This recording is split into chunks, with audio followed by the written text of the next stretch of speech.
from leader Kim Jong-un. The Golden State Warriors have evened up the NBA championship series at one game apiece with a 109-104 win over the Toronto Raptors. News and analysis at townhall.com. Are you tired of high cable TV rates? Sign up for Dish today and get a $500 bonus offer while supplies last. Plus, lock in your price for 2 years guaranteed. Call All-American Dish, your Dish authorized retailer now. 800-570-6630. 800-570-6630. That's 800-570-6630. Offers require credit qualification, 24-month commitment, early termination fee, and e-auto pay. Restrictions apply. Call for details. Hey, you. Yeah, you. What are you doing this Saturday at 8 p.m. Eastern Standard Time? I'll tell you what you're doing. You're going to be watching the Big Sarge Show over at MoJo 50 Radio. That's right. Big Sarge Show has the best political commentary and roundtable discussion that internet radio has ever seen. The sexiest man on the sexiest platform. That's right.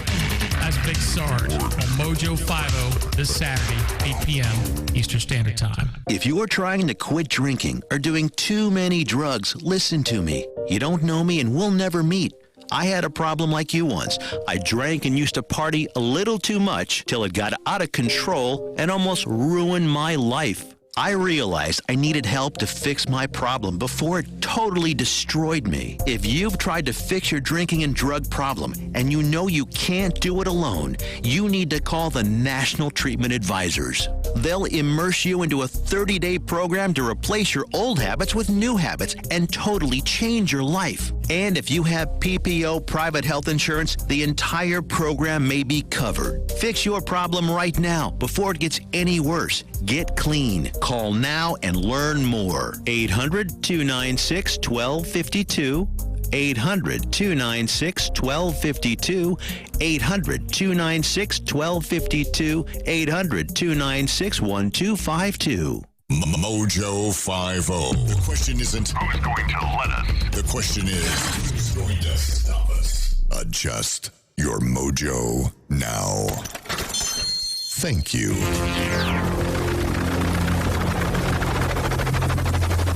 The mothership has landed. Doc Thompson. Brad Staggs. Almighty MoJo 50. What is it about the female nipple that gets people so up in arms? Or up in nipples? I don't know. I don't either. They had there was a... Nobody gets excited about a dude's nipple. Gay men do. Okay, maybe they do.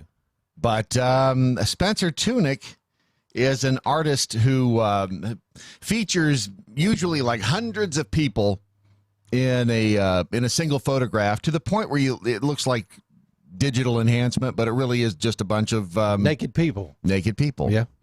And so over the weekend, and generally, if you can see them, they have to pixelate or cover up the female nipples, but they don't have to do that with the men. So demonstrators over the weekend lined up outside of, I guess, Facebook's offices in New York. And 100 people, they stripped down naked, but they covered themselves with pictures, close-ups of male nipples. It's like a giant nipple. Yes. Freak out. Like, hang on. Yeah, it's... there we go. It's like a giant. Uh-huh. Oh, my God. It's just a little... I know, just a bunch of naked people holding up pictures of nipples. Uh-huh. And covering nice. their some of their genitals and some of their... nippular areas. And did you say nippular? Well, yes, the nippular area. The nippular areas. And it was a protest using the hashtag, Wow. which always it's the hashtag is we the nipple, but it looks like wet the nipple every time you look at it. Yes. It was organized and photographed by internationally renowned American artist Spencer Tunick and the National Coalition Against Censorship, or NCAC. Members of women's rights group grabbed them by the ballot, took part in the demonstration. The group said in a statement it was challenging the censorship of artistic female nudity by Facebook and Instagram's community standards. Facebook owns Instagram. CNN contacted both social media companies to comment. Neither one of them had any comment by the time they went to press, by the time they printed the newspaper. These are the naked volunteers that there's a picture here of naked volunteers on a Swiss glacier, the largest in the Alps. And this is everybody. That's cold naked right there. Oh, I tell you what, that would be damn chilly standing out there on top of a glacier with no clothes. And they all did a good job of hiding their clothes because you can't see their clothes anywhere in the picture. But it is kind of odd when you think about it. We've seen this before when, so let's take, for instance, a transgender, a man going from man to woman. They will show him prior to the surgery, and you can see a picture of him, the waist up, naked, and everything's fine. And then once they pixelate it, don't they? What the hell? Once they get the implants, they pixelate All of a the sudden nipples. it's something you can't look at. I've never understood that, and it doesn't make any sense whatsoever. I don't understand. Don't understand the standards by which they judge these things. So I'm kind of behind them. Oh boy, hang on. On this one, it just makes no sense that you would, if it's okay to see a guy's nipples, why not a woman's? It just because not everyone is. Well, it's a sexual arousal thing. People find women's nipples sexual. Some people, gay men, don't. Asexual people don't. Well, the vast majority of people. Well, if it's the vast majority of people that we're going to start listening to, then some of these other rules that you're instituting don't make sense. So it's funny how society looks upon these things. And again, I'll say it every now and then. We are reminded that we are a country founded by people with buckles on their shoes. That is a fact. With more clothes on than the law allows. Yes. I mean, you look at the turn of the century, the bathing suits that they used to wear, where, I mean, even men had, the full up to the collar shirt and, the shorts that went down to the knees. And it's, we've come a long way. No, there's no doubt about that. And you do, I mean, in the interest of community standards, I guess you would say, because you do have to, there's such a thing as indecency, but that line keeps shifting. It does shift, but there are places in Europe where it's just not a big deal. No, it's not. Women walk topless down the beach all the time, and it's not a nude beach specifically. I mean, it's just... And European television is that way too. Well, yeah, and nobody gives a damn. Because the first thing that happens when you make something illegal or off limits or taboo is, I got to see it. It doesn't matter what it is. It could be baboon's fecal matter, and I got to see it now. I'm not supposed to look at it, so now I got to see it. And that's the way. That's human nature. Baboon's fecal matter. Yeah, there's big push to make that indecent. If you've never I get all excited about seeing Bigfoot fecal matter. I don't know. See, that's just it. That's called evidence. And that's just one of those things that makes you go. Things that make you go, Jussie Smollett back in the news. You knew it was just a matter of time. Turns out, guess what? He bought drugs. Of course he did. He bought drugs from the brothers. Not the brothers in the, typical vernacular, but the two brothers, the Alessandro brothers. The ones he hired to beat his ass? Yes, those brothers. Here is Smollett's lawyer speaking on the subject. Garagos and Tina Glandian, through their continued false statements and hateful rhetoric. How old is she, about 12? I think so, yeah. Deepened the damage that was caused by the very first out of 16 counts of lies that were told to the police that started this whole situation. Let me make one thing perfectly clear. I am not a crook. The Chicagoan brothers told the truth.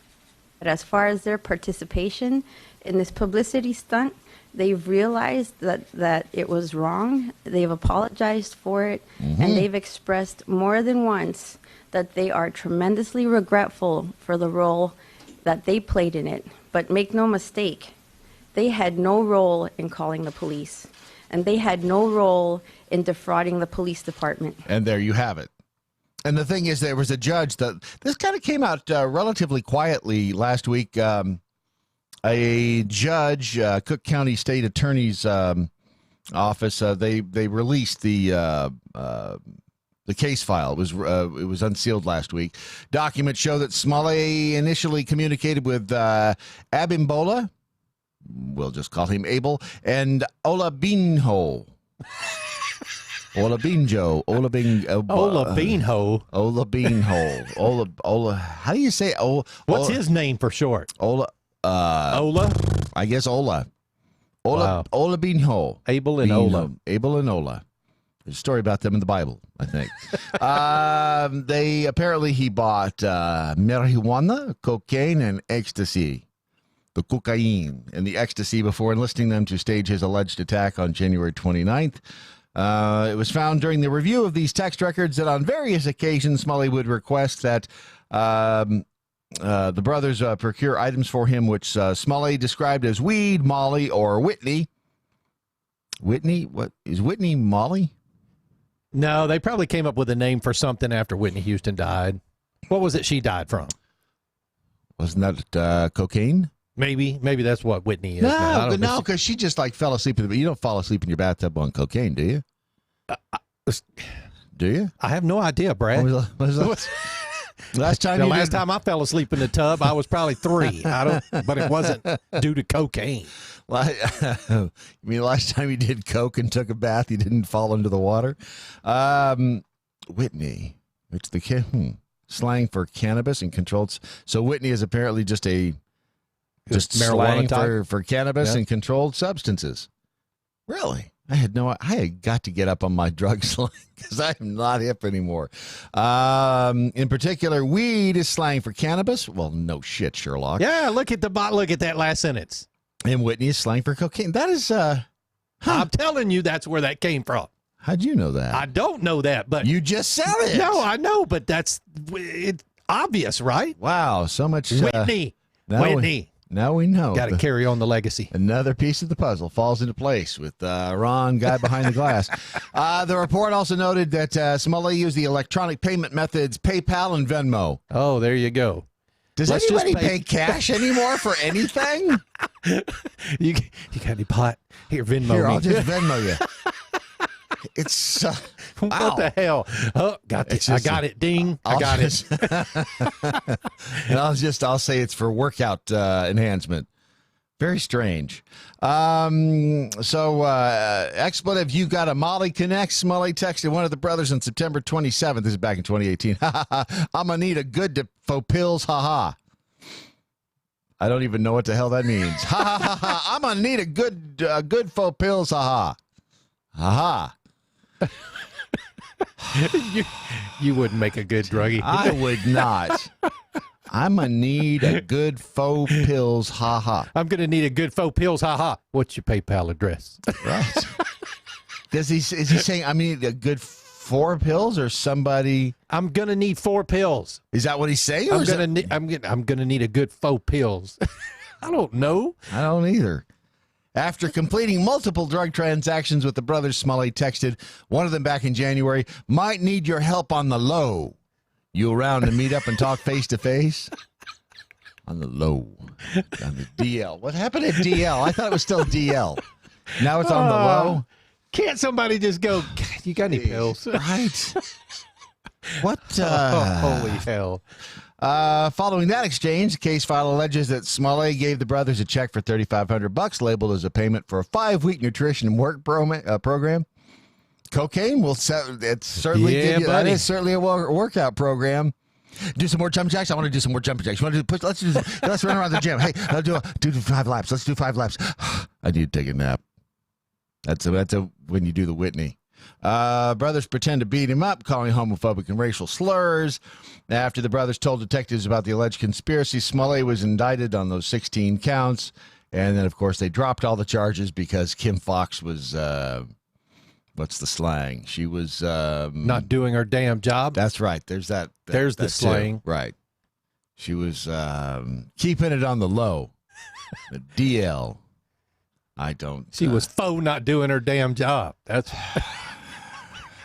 So, So there you have it. So Small A, all those records have been released. I'm telling you that we have not heard about the phone records, though, have we? We haven't seen who he was talking to.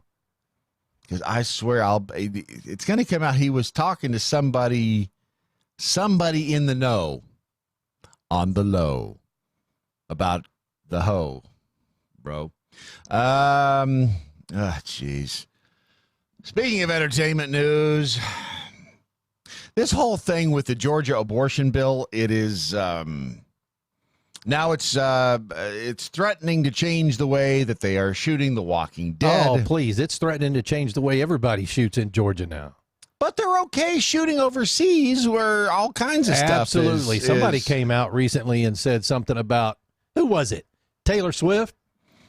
What'd she say this time? No, I don't. Not to let her. I don't remember who it was, but I saw her I walked into Costco over the weekend. Oh, no.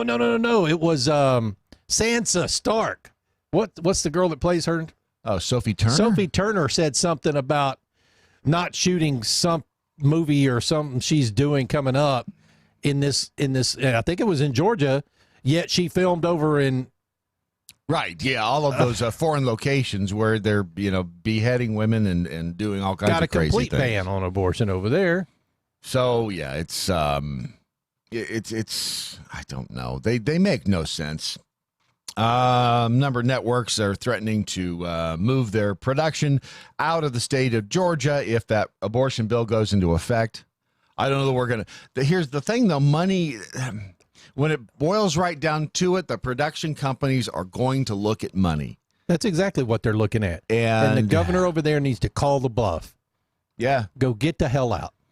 And let's see what happens. I'm trying to think of the other stuff. You can go back to California where production has gotten so expensive that you can't afford to shoot there. You can go down to Florida where they pulled the tax credits. And that caused the shutdown of a number of shows, including a great one on, was it Showtime? Was Bloodline? That was Showtime, wasn't it? Anyway, Bloodline, they pulled the plug on that, and that was a great show. They were shooting that down in Florida.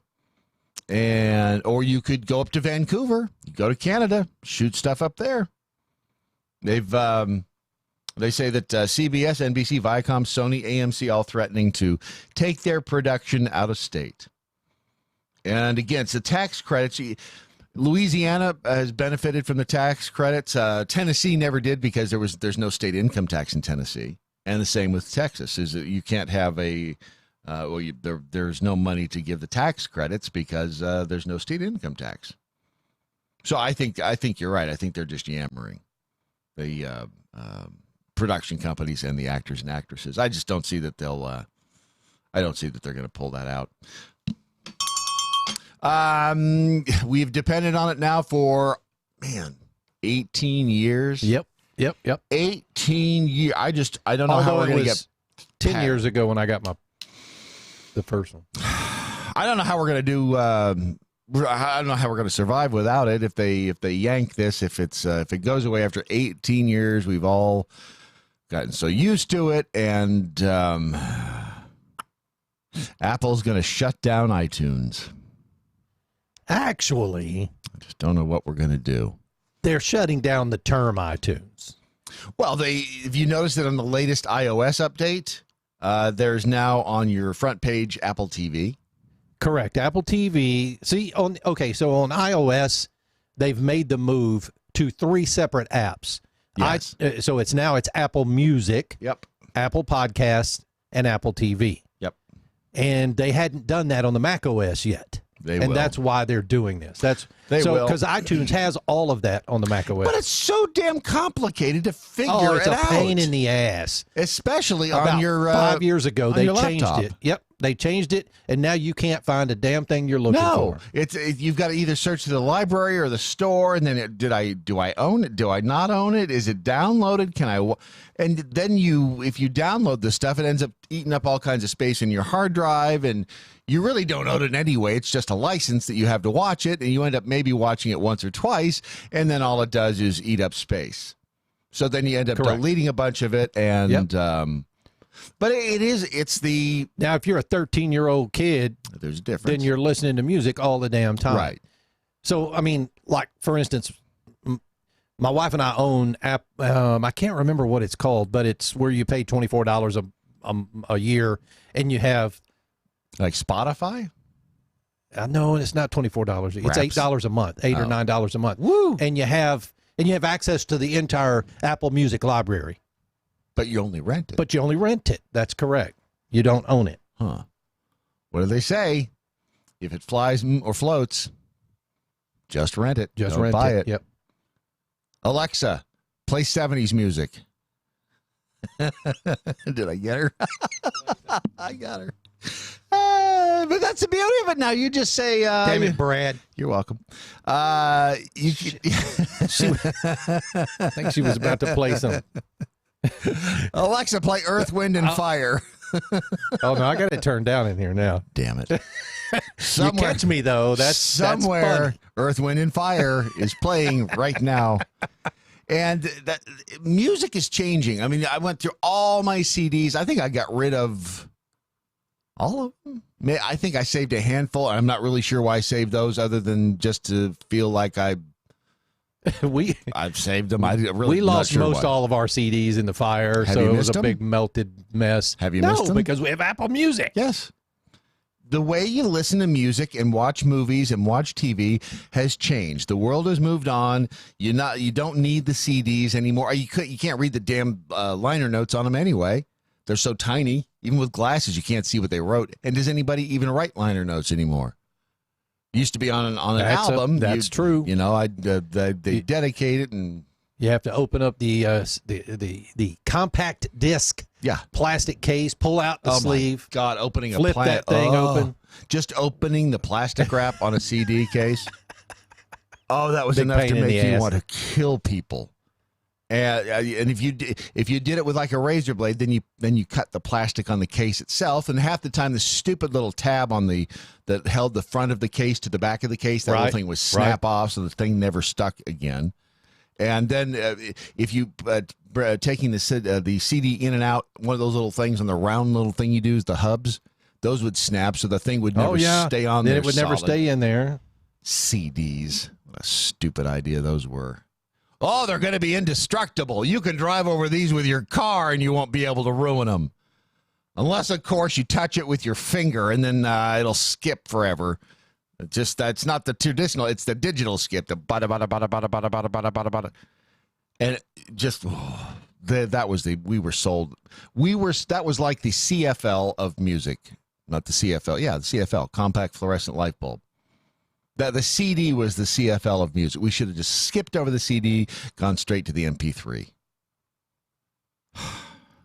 If they had just listened to me way back then. So if you once you upgrade your iOS on your phone, you'll notice that iTunes is going bye-bye. And so long, sucker. Because that thing was it was getting to be, you had to have a degree in software just to figure out how to use that stupid thing. It was getting nuts. The complications that they were, it was crazy. They say this summer, the perfect way to have a perfect summer is to plan nothing. Have you made plans for summer yet, Ron? We have not, but she's trying to. Don't. They say ditch the calendar. They say make no plans. Don't make plans to go climb a mountain. Don't make plans. If you're going to go somewhere, don't make plans once you get there. Just chill. Delight in not knowing where you're going to be or what you're going to be doing next, and let time unfold.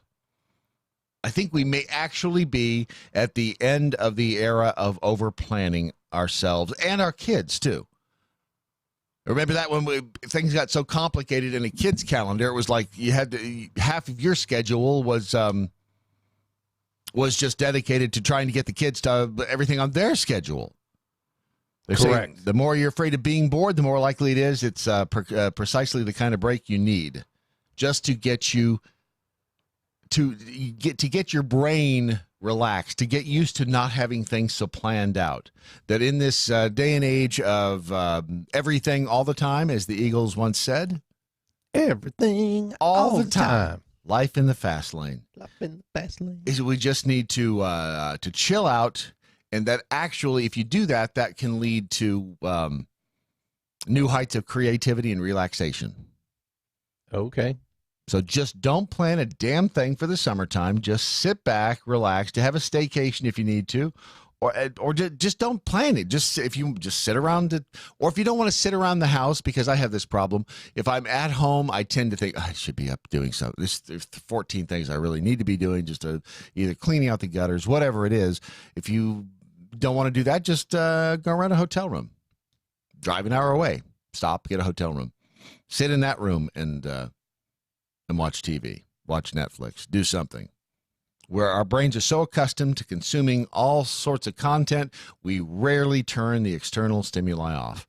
As a result, we feel as if we're always doing something, but much of this consumption isn't actually enriching us at all. It's merely filling time.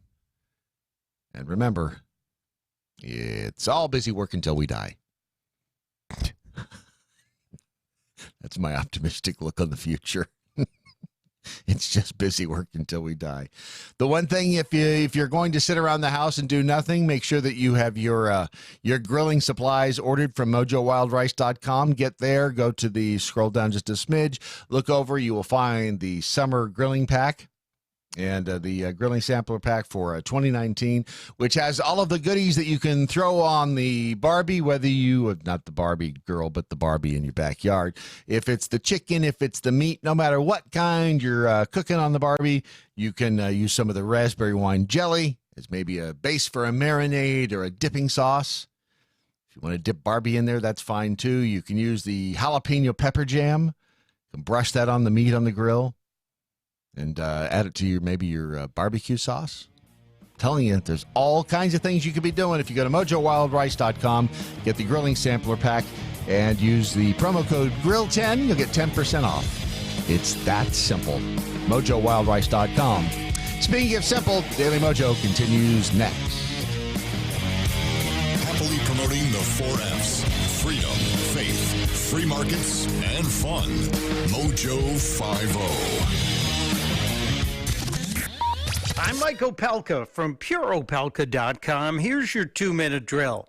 And you know it's Memorial Day, and so many of you have the day off. That's good. Take time to remember the people who fought and died so you could have the freedom you enjoy, including the extra long weekend, and I hope it's a good one for you. As a matter of fact, at 3 p.m. East Coast time, there will be a moment of silence, a minute. Can you take a minute out of your day and remember those men and women who died so we could be here in the greatest country on the planet? I hope so. And if it sounds like I'm giving you a guilt cheese sandwich, good, because I am. Now, I also want to remind you, you should go to americasmightywarriors.org. americasmightywarriors.org. It's a website in honor of Mark Lee. Mark is the late son of Debbie Lee, a friend of this podcast, a friend of every radio show I'm ever on. Debbie Lee and her organization are doing God's work to help the Gold Star families, the Gold Star moms, the Gold Star dads, the Gold Star children who have to deal with life after a member of their family has died on the battlefield. It's really vital, and Debbie has done this in honor of her son, Mark Lee, who was the first Navy SEAL killed in Iraq. So God bless Debbie, and go to americasmightywarriors.org and help out, won't you? I'll meet you at 3 p.m. Eastern for a minute of remembrance. Testudo, my friends. Testudo. Mike Opalka's 2-minute drill is powered by MoJoWildRice.com. Their wild rice is a superfood, gluten, sodium, fat, and cholesterol-free, yet high in fiber, protein, zinc, phosphorus, and trace minerals. But you're going to love it because it's delicious. MoJoWildRice.com. MoJoWildRice.com. The Daily Mojo. All right, Smacking Duck just tweeted using the hashtag What I Learned Today. This is as old as I've ever heard Real Brad Staggs sound. Hashtag CDs. Hashtag iTunes software degree.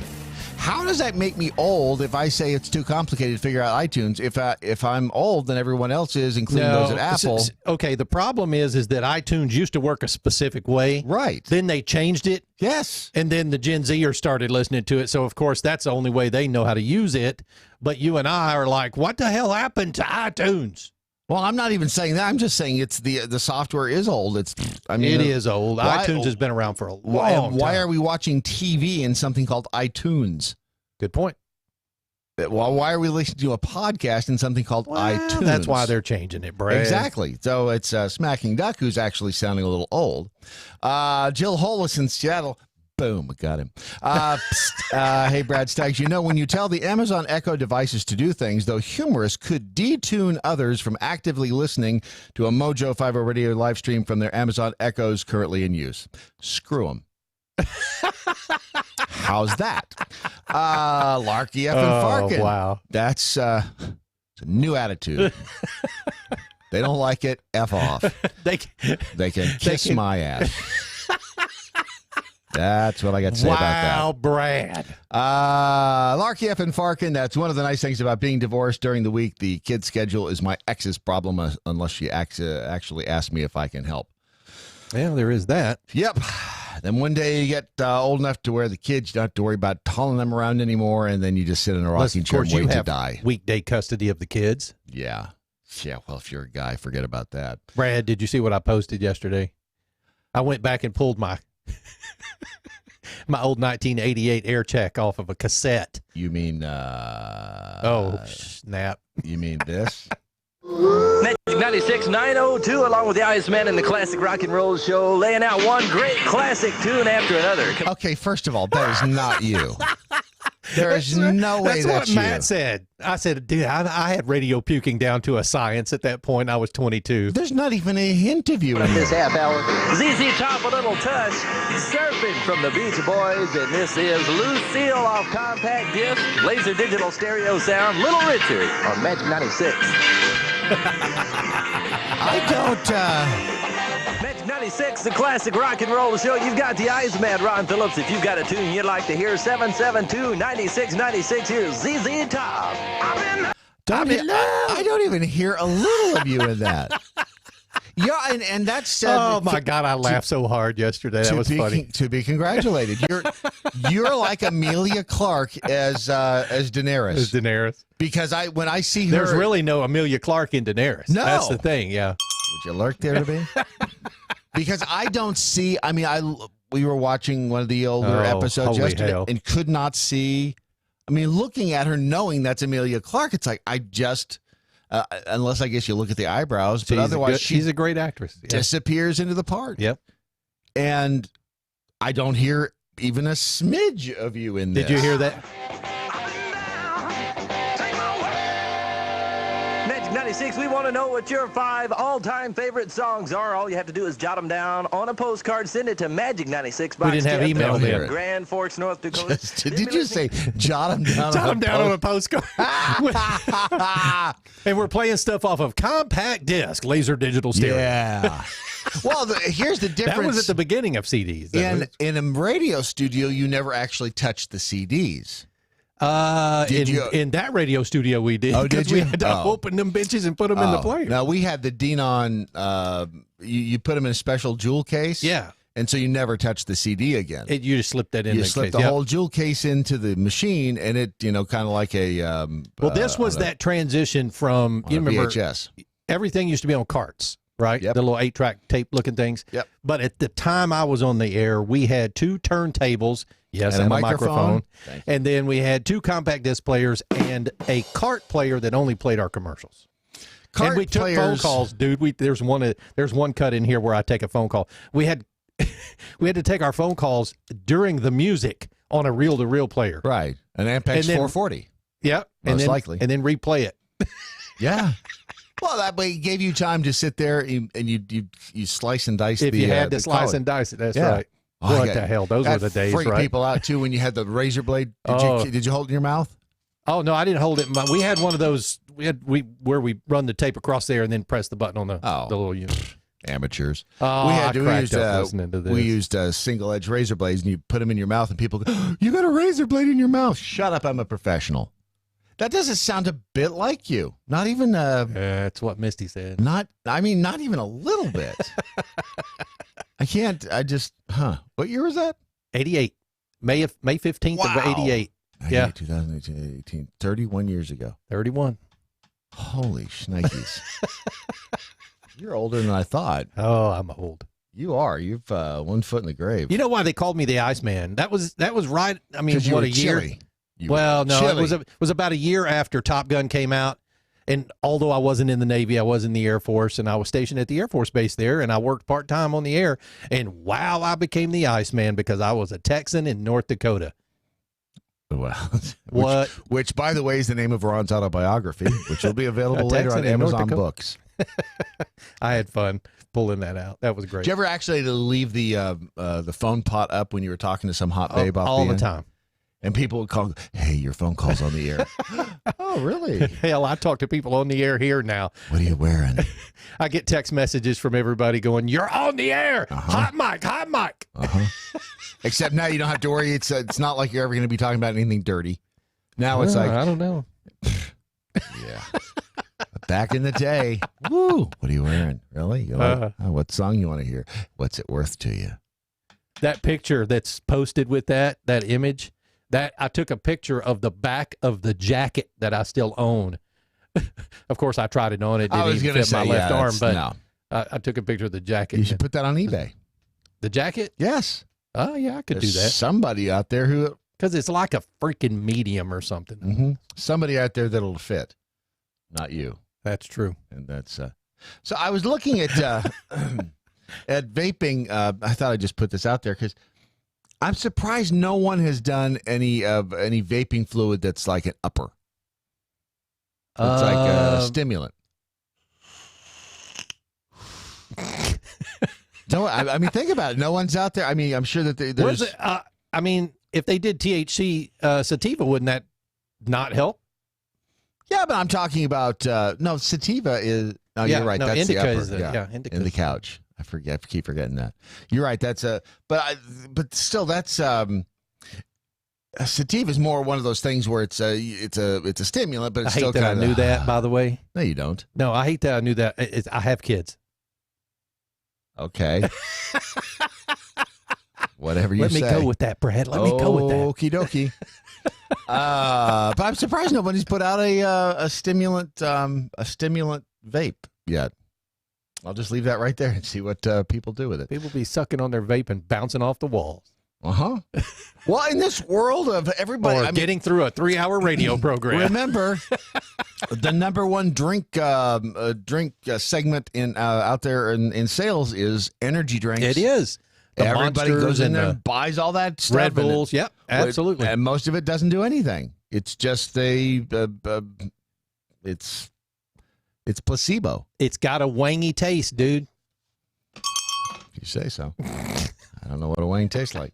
The first 8K televisions have been released. LG is taking orders in South Korea. 8K. It has four times the pixels of a 4K television. The new set is 88 inches. It's an OLED. Resolution is 7680 by 4320. And will cost you $5,000. Yeah, until next week when it'll be $995. 8K. If you stand in a store and just look at a 4K TV, like in Best Buy, watch their 4K TVs, that's crystal clear. Which is great for nature documentaries and concerts. That's right. But beyond that, nobody looks good in 4K. But movie companies, they hate that crap, especially if it's 120 hertz. Oh, I know. It looks like a bad soap opera. It does look like a bad soap opera. You've got to go in you've actually got to go in and dumb down the resolution just so you can watch it so it doesn't look so horrible. Yep.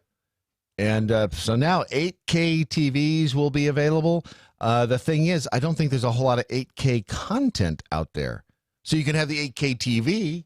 Is there even a lot of 4K content right now?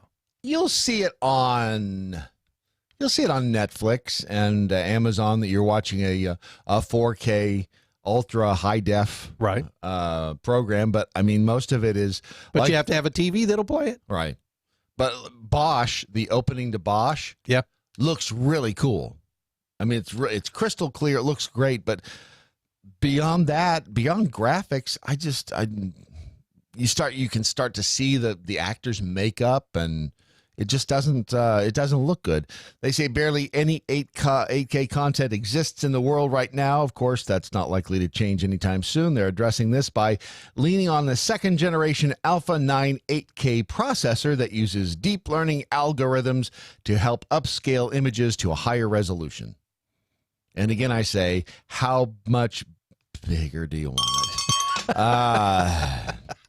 They say the TV will also use deep learning to generate virtual 5.1 surround sound with support for Dolby Atmos, which will one day be the same thing as quadraphonic stereo.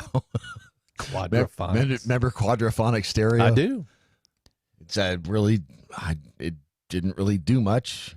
Then there was Sense-Around. Remember that earthquake came out and it was in Sense-Around. Sense-Around. So you sat there. If you're standing in the right place. Well, no, Sense-Around was the deep bass thing. Yeah, but Sense-Around was it shook your chair. Before my media room burnt, I had 7.1 sound in the room. So that was one in the center, left, right, front, and then side to side, left, right, and then rear, left, right, and a subwoofer. And two subwoofers. I ran two subwoofers. 1, 2. Yeah. That'd be. It was 7.2. But I had 7. It was a 7.1 stereo. Yeah, I mean, it was fine. I enjoyed it. The sound was good. We didn't get a lot of things in 7.1 sound, but sounded good. Yeah, I guess. It's just burnt to a crisp. It didn't sound so good after that, did it? Right? Yeah. Tell you what, you once that happens to you, once you lose stuff in a fire or a flood or anything else, you start realizing, Hey, shout out to Tyler Merritt from the CEO at Nine Line Apparel. His house burnt this weekend. Did it really? Yeah, yesterday actually. So God bless him for getting everybody out. Yeah, and again, that's when you realize it's just stuff. You can replace stuff. It's about the people. Yep, most of the time. James from Alabama just tweeted, "I'm working on an e-juice with caffeine in it." Huh. Would caffeine, if you inhaled caffeine, though? Does it work the same way? I don't know. I guess it would. The atoms would, I guess, would make it into your lungs somehow. Well, why don't you just drink coffee? I don't know. Just looking for a little strange. That's all. You get bored with the same cup of coffee. Just looking for a little strange. You get bored with the same cup of coffee day after day.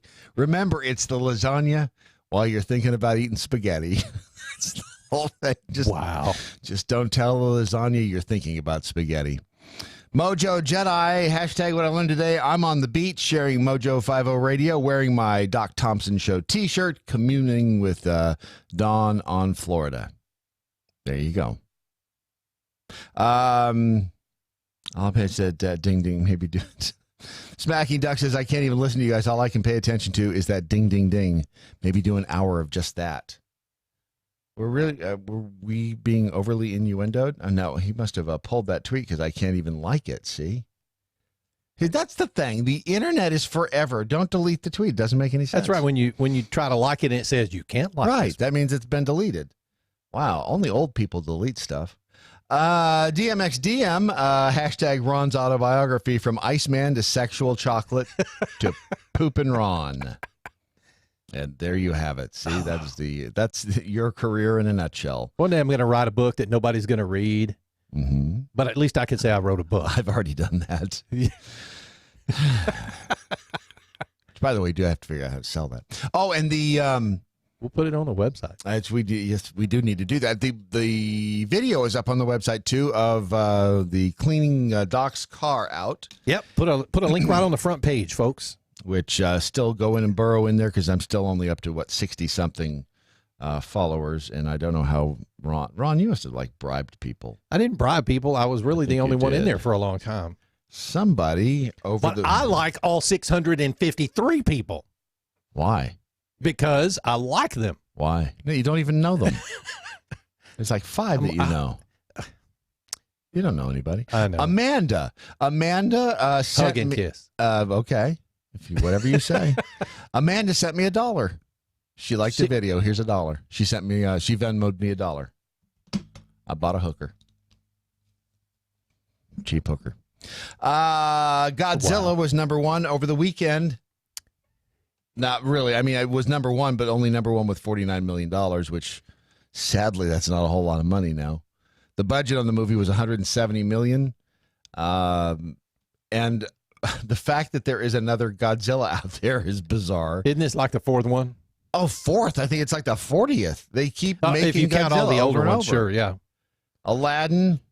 I realized I haven't seen any of these. I have not seen Aladdin, Rocket Man, Ma, John Wick. Haven't seen Endgame yet. My wife saw Ma on Saturday. Okay, what is that about, Ma? I have no idea. Okay, neither did anybody else because it only made $18 million. But I did see. Wait, but its budget was $5. I think that's $5 million. John Wick is out. Yeah, John Wick. John Wick 3. Yep. Oh, it's been out for 3 weeks. No way. I bet that's limited release. It's been out for 3 weeks. Holy crap! I got to go see that. I know, that's what I'm saying. Here's the thing. I did get to go see Rocket Man this weekend. I was not impressed. The Elton John story. Yeah, it's already made its money almost back. Made it. Well, now it cost $40 million to make $25 million. It made over the weekend. The way we are consuming movies is changing. Correct. People, I mean, and again, you have to be a rich person to go to the movies. If you just take a date to the movie, if you just the two of you go to the movies, it's like going to a real expensive steakhouse. Yeah, only you don't without get the real expensive steak. It's easily 70, 80, maybe even $100. If you go to one of the theaters with the restaurant in it, yeah, with the food, and then if you're at a theater with the reclining chairs, that's even worse because you go in there, you get food, you've paid for the movie, you've spent $100, you put the chair back, and you fall asleep. If you're my wife, now see we've talked about this on the air before. My wife goes to the movie to take a nap. I cannot sleep in a movie. Why? I just can't. It's unless they've got the heat up too high. Yes. I guess it's my I've spent $100. Don't go to freaking sleep. Yeah, but you get me horizontal, I'm out. If in that chair, some of those recline all the way. It's like, oh, this is. You haven't been to the ones with the actual beds in it, have you? You know they make theaters with beds in it now. Ew.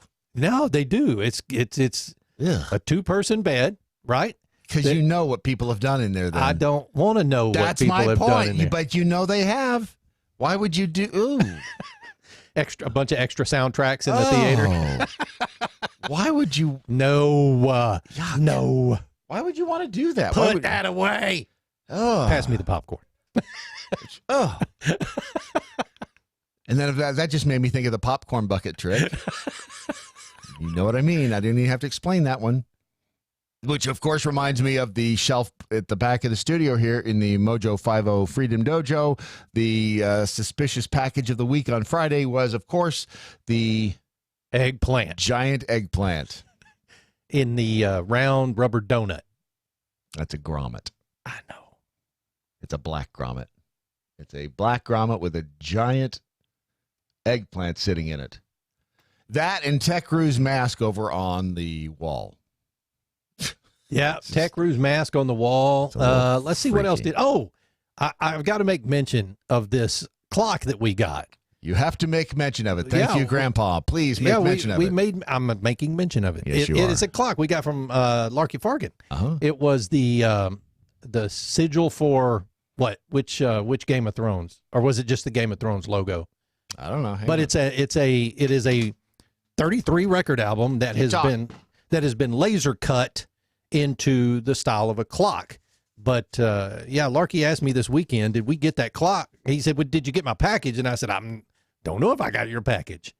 But Brad's got it in his hand there. That's pretty cool. Fire and Blood Targaryens. Oh, it's the Targaryen logo. But hang on, I got to set it down, put these back on. Let's see. It's pretty cool. It's very cool. What was the album? Does it say? It doesn't say what the album was. They've got it covered. No. Yeah. If you have do you have a needle around? We could put the needle on there. We could try to pick out what it was. Right. By the way, it would skip quite a bit, I'm thinking. Yes, it would. By the way, on a typical 33 1/3 album, how many grooves were there in there? Not to be confused with the 45. I don't know. What Did you count them? A typical 33 and a third record. No, How many grooves? No idea. Really? None. You of all people don't know the answer to this? Didn't care to count. The jackholes are screaming it at you right now. The answer is the same number that are on a 45, the same number that are on a 78. 1. That's a good point. It's one long groove, right? Yes, it is. Yeah. Because otherwise the needle would just stay in one little place all the way around. So that's a how many surprise grooves on an album? Surprised you I didn't don't know know the answer to crap you like were that. in radio. Nobody ever quizzed me on the number of grooves in an album. It's something you worked with every day. How many grooves on a CD? There aren't grooves on a CD. The problem is, if there is a groove on a CD, it skips. That's the issue. And I didn't see. I'm going to plead ignorance on this because I didn't know they existed, and they may not in this country. Cadbury cheesecake desserts. Did you know about them? No, but I do now. Yum. Cadbury Dairy Milk cheesecake and caramel cheesecake. Don't they look tasty? They look so good. Unfortunately, they've been contaminated with listeria, so they've been recalled. So don't eat them if you find them. I know, right? It's nature's cruel joke. The caramel chocolate and the dairy milk chocolate puddings have been pulled from shelves over fears they contain listeria. I'll tell you what they need to recall. Those damn Game of Thrones Oreos I've got in my pantry right now. They need to recall those, so I'll stop eating them. Game of Thrones Oreos? Game of Thrones Oreos. Absolutely. Why? They're Oreos with a Game of Thrones logo sigils on the cookie. Like the different ones? Yeah. Yeah, I they're pretty had good. No idea. Misty got those for me during my Game of Thrones watch nights. Do they have double stuff? I don't know. They should. Those sound really good. Yeah, except I'll just leave it at that. They sound really, really good. I just can't believe Cadbury makes cheesecake desserts. Those look so. Do they sell them here? I Actually, don't it looks know. like it was European food It safety. is because it says the. They probably don't sell them here in the States. They have a. Why not? They should. Oh, I don't know why not. They should. If they don't, why the hell do they not sell these here? Because these look fabulous. Apparently, they are just in England because they have over there. They have the Food Standard Agency, which sounds very British. According to the Food Standard Agency, you're not to eat the desserts because they have listeria. Return them to the shops. Muller, which produces the desserts under the license from Cadbury, says the products are being recalled due to the possible presence of Listeria monocytogenesism. Bacteria can cause listeriosis. That was bad breath. No, that's halitosis. Oh, I knew it was something. Listeriosis is like a. I think that's a spell in Harry Potter. I think so. Listeriosis. Tricaris.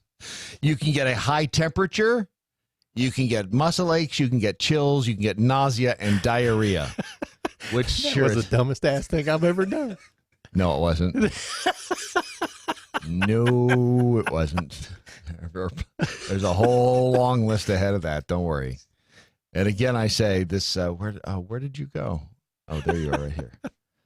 And again, I say this sounds nothing like For Magic 96 and Pepsi's Memorial Day Weekend Rock and Roll 300. The top songs of all time, plus your chance to win with Pepsi. And the Valley's new Magic 96. Here's Sergeant Barry Sadler for the Grand Forks Air Force Base. Oh, yeah, that was puking right there.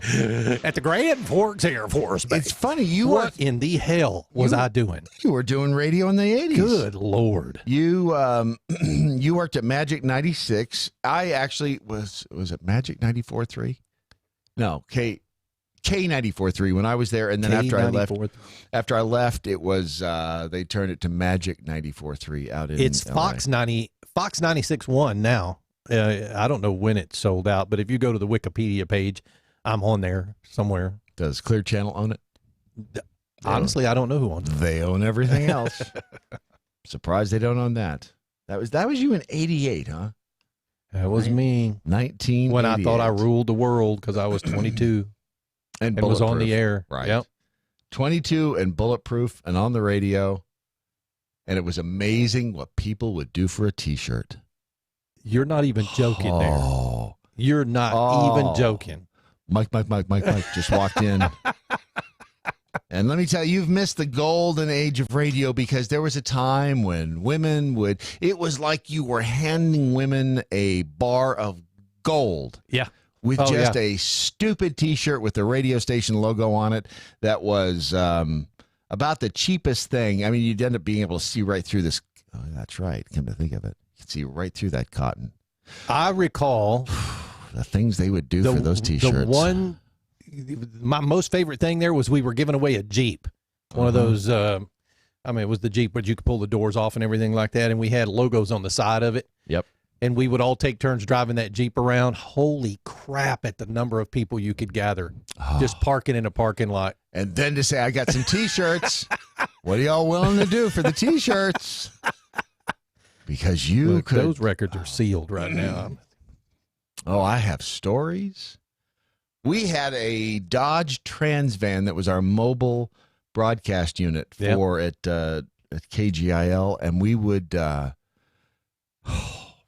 that thing had beds in it. Oh, just give me a minute. That was, jeez, dude. Those were the days. Because, like you said, you're 20 years old and you are bulletproof. You're going to live forever. You're bulletproof. And, man, do you own the world.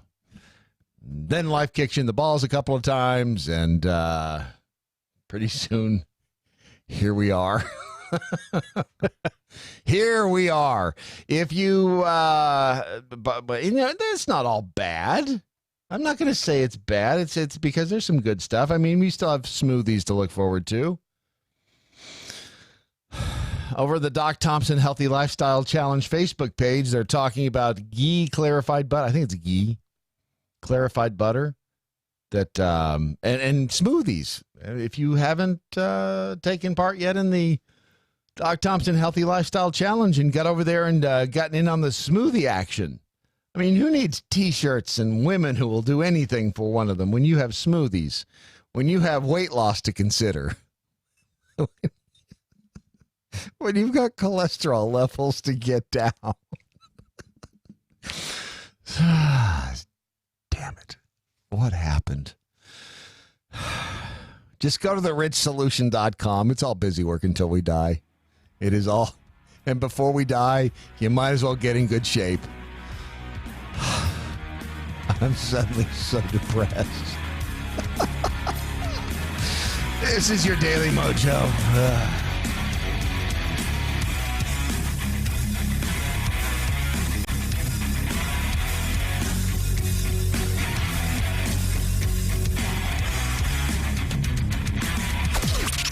This is the seditious, rabble-rousing, liberty-loving, home of fun, entertaining, and compelling talk. MoJo 50. Breaking news this hour from townhall.com. I'm Wally Hines in Washington. Welcoming ceremonies for President Trump at Buckingham Palace this morning, the start of his official state visit. The key moments in the state visit are an audience with the Queen in London, D-Day commemoration ceremonies, and Donald Trump's first presidential visit to Ireland. Trump will meet with outgoing British Prime Minister Theresa May, but the initial focus is on elaborate ceremonies in his honour. The London leg begins with the Queen holding a grand welcoming ceremony at Buckingham Palace, then moves on to a formal tea with Prince Charles, and ends with a sumptuous state banquet during the evening. Charles de Ledesma, London. We're learning more about the heroic actions of those 4 police officers who rushed into the Virginia Beach Municipal Center on Friday after a gunman opened fire, killing 12.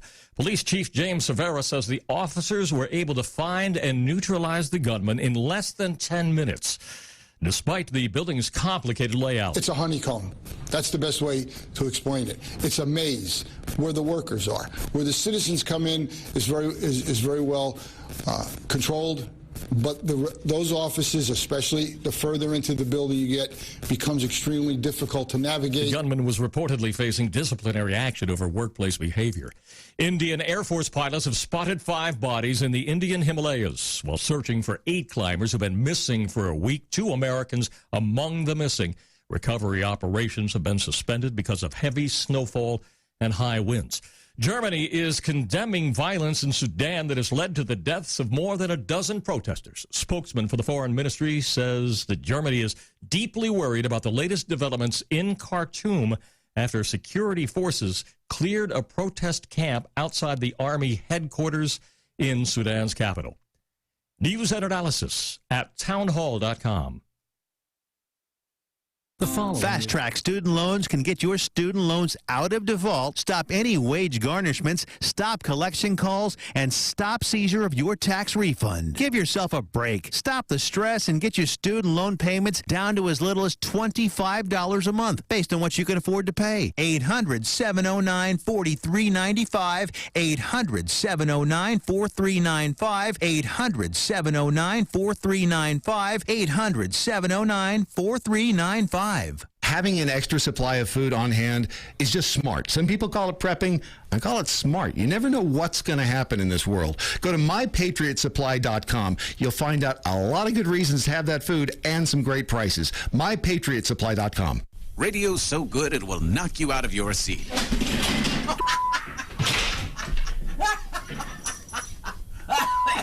Uncommon Sense with Bill and Jen, Monday through Fridays at 11 a.m. Eastern. MoJo 50. Rates based on a man age 42 with no tobacco use of any form for 20 years. Policy number 25. Policy underwritten by various life insurance companies. Premium include a $50 policy fee. Rates and underwriting criteria subject to change at any time. Not available in some states. You've heard those term life insurance ads with the rates read very low, and at the end they have a long disclaimer read extremely fast. Why? Because most people like us will never qualify for those rates. It's just a way to get you to call. Listen, at the Term Lifeline, we'll never quote you a low rate hoping you'll call, then try to sell you something else. But we do promise to get you the best rates available on policies of $500,000 or more with professional service. Don't waste your valuable time. Get the real rates you want on term life insurance policies of $500,000 or more from the Term Lifeline. Call now. 866-521-TERM. 866-521-TERM. 866-521-TERM. That's 866-521-8376. If we weren't so bad. To puppy rape. I like to cuss. Do I want to keep my penis? Cat wants some black titties. We wouldn't be so good. MoJo 50.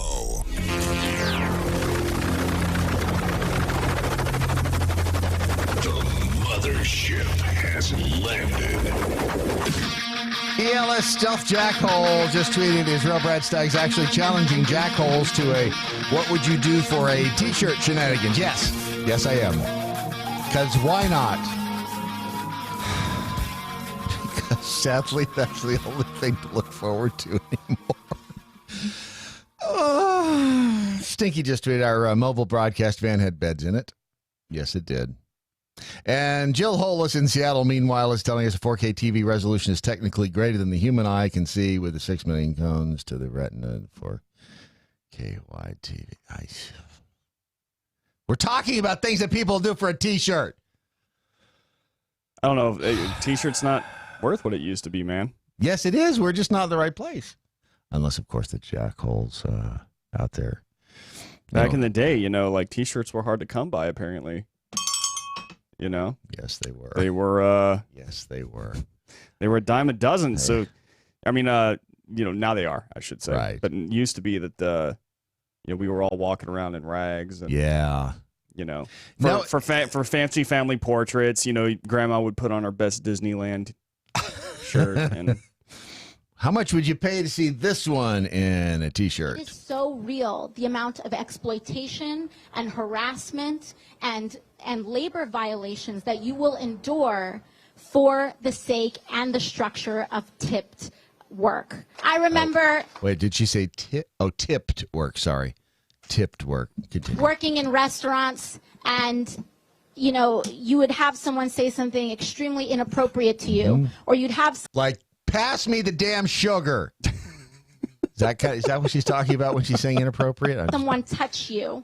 And the thing is it would be the 28th of the month. Right. The 29th of the month. Right. And the first of the next month was rolling right around, and you had a rent check to pay. And so you are more likely to stand up for yourself and to reject sexual harassment on the 15th of the month or maybe the 10th of the month, when you could pick up an extra shift to make up for telling that guy to go buzz off. Is that what you say? Buzz off. But on the 28th of the month or the 29th of the month, you will let that person touch you because of your economic desperation. Is she saying that she was more of a whore on the 28th of the month than she would be on the 1st? Sounds to me like she was saying that a little bit. Like she was saying, yeah, if somebody touches me at the end of the month, I'm not going to do anything against it. I will let you touch me here. Because I need the money. Yes. That's what she's saying. All right, just wanted to make sure. That was yours truly, AOC. Saying basically that that it's the way you get paid that turns you into more or less of a whore. I wouldn't. I mean, here's the thing. We're all whores, by the way. Everyone has a price. Yes. Yeah, it's true. That's true. I don't understand what her point here was, though. Was she trying to lead somewhere with it? What was she? I think it's the tips thing. It's the I think this all goes back to the $15 an hour. Everybody should be paid a living wage. Oh, is that what the end goal was here? Give me more money. Most likely. I mean, that's pretty much anything she. Give me more money. Give me more of somebody else's money is what she. That's usually her message. So when she's speaking, first off. I mean, I could get into this $15 an hour thing. It's not going to help anybody. It never has helped anybody. In fact, it only kills people's jobs. It'll help the robot industry. Oh, the robot industry will grow big time. Yeah. Invest where companies, exactly. Work on that kind of tech in states where they would implement it. Yep. Definitely do that. But the whole thing is at the end of the day, you can still refuse to accept touching. Or harassment. Remember the waitress, the viral video of the waitress who kicked the dude? Yeah. Remember he walked by, he slapped her ass? Yeah. That should be you at all times. She beat the crap out of him. I don't like the idea that AOC is actually, in this case, more or less kind of saying, well, you do what you have to do. Because that's at the end of the day what she's kind of saying right now. Well, we have to do this if you don't give us this money. We have to endure having our butts touched. No, you don't. No, you don't. I promise you, you don't. I pay extra. It sounds like she's talking about like a male-dominant society, though. Like she's talking about, the harassment and stuff and how like women are more victims about that. But then you would stand up for yourself more on the 15th, but not as much when it came around. And that's not okay. That's not okay. It's most every time. It's not okay for the sexual. It shouldn't be okay on the 15th or the 29th. Yeah, exactly. This, no matter what day it is, don't accept it. Yeah, don't accept it if you don't want to. At the exactly. At the end of the day, you are in control. You have decisions to make regarding your principles, and you have to make those decisions.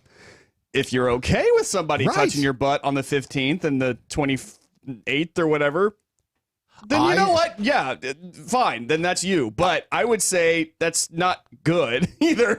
I knew a woman who was a server, and she told me, she says, if I want to make sure I get a bigger tip, I will lean over a little bit more at the table. Because she said, I can guarantee you I'll get more of a tip if I just a little bit more.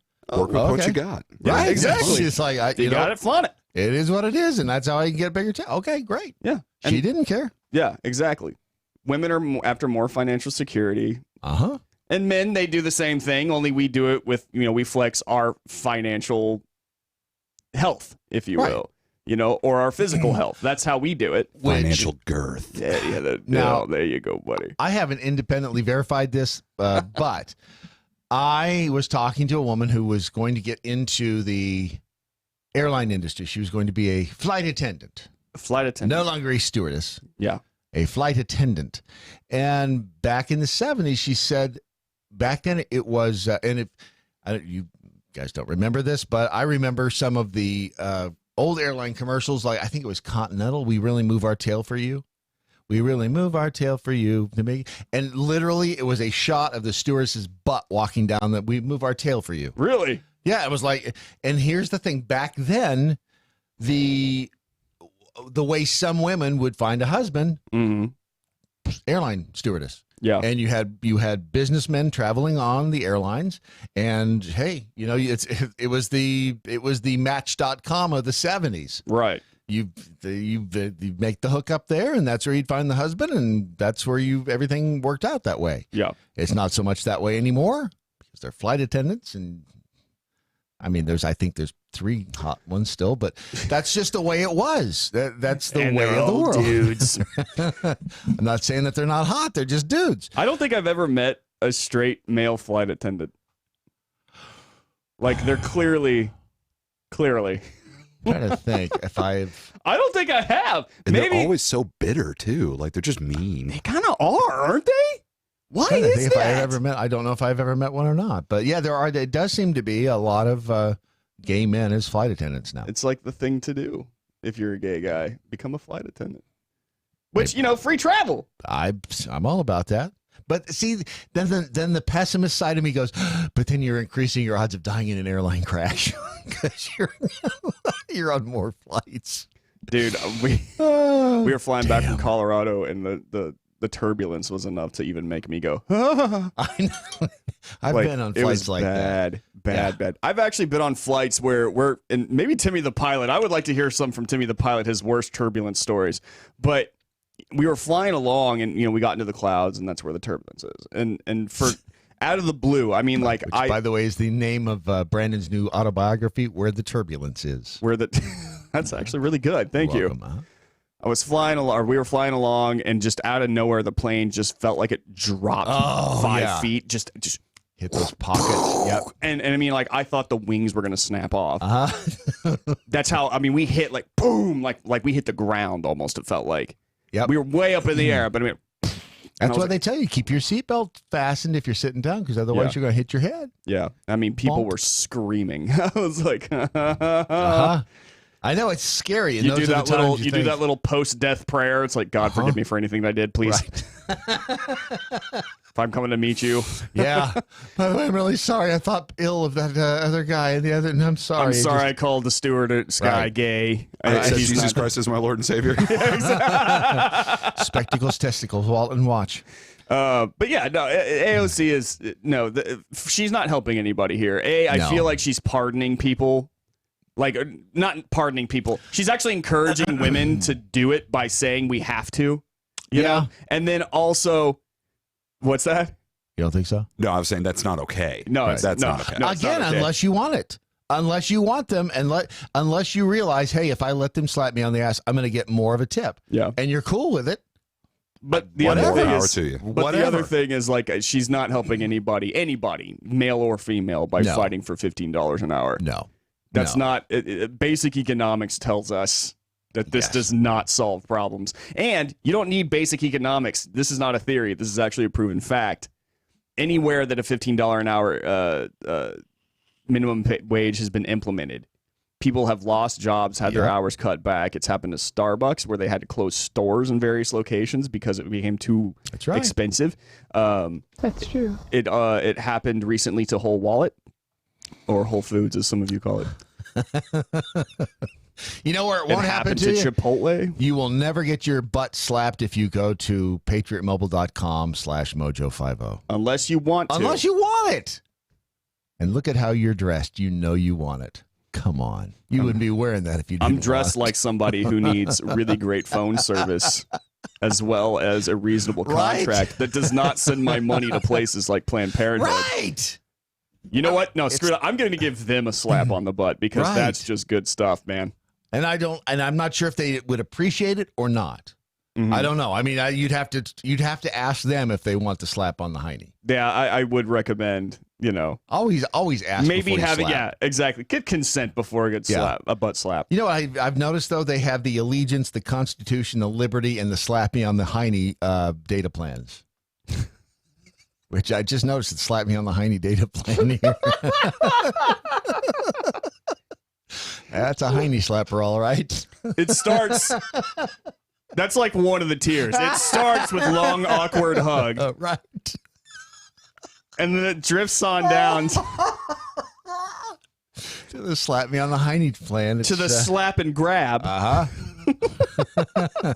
Just go to patriotmobile.com/mojo50 and find out which of the data plans works for you and if the coverage in your area is of such that you will enjoy it. Mm-hmm. You're going to like it. I promise you that. Just go to patriotmobile.com/mojo50. Shall we do the headlines now? Mike. We've scoured news platforms and agencies around the globe for today's most profound news headlines. Presenting them now, here's Brad Staggs. You know, it's better than the other phone companies. The grab him by whose plans involve grab him by bite the down hoo-ha. on this, I'm going in dry. I got to swallow, sorry. That didn't come out right at all. Not even remotely. Speaking of going in dry, 5 headlines I have for you. One of them is a lie. Nice. See? Thank you. That was good. Thank you very much.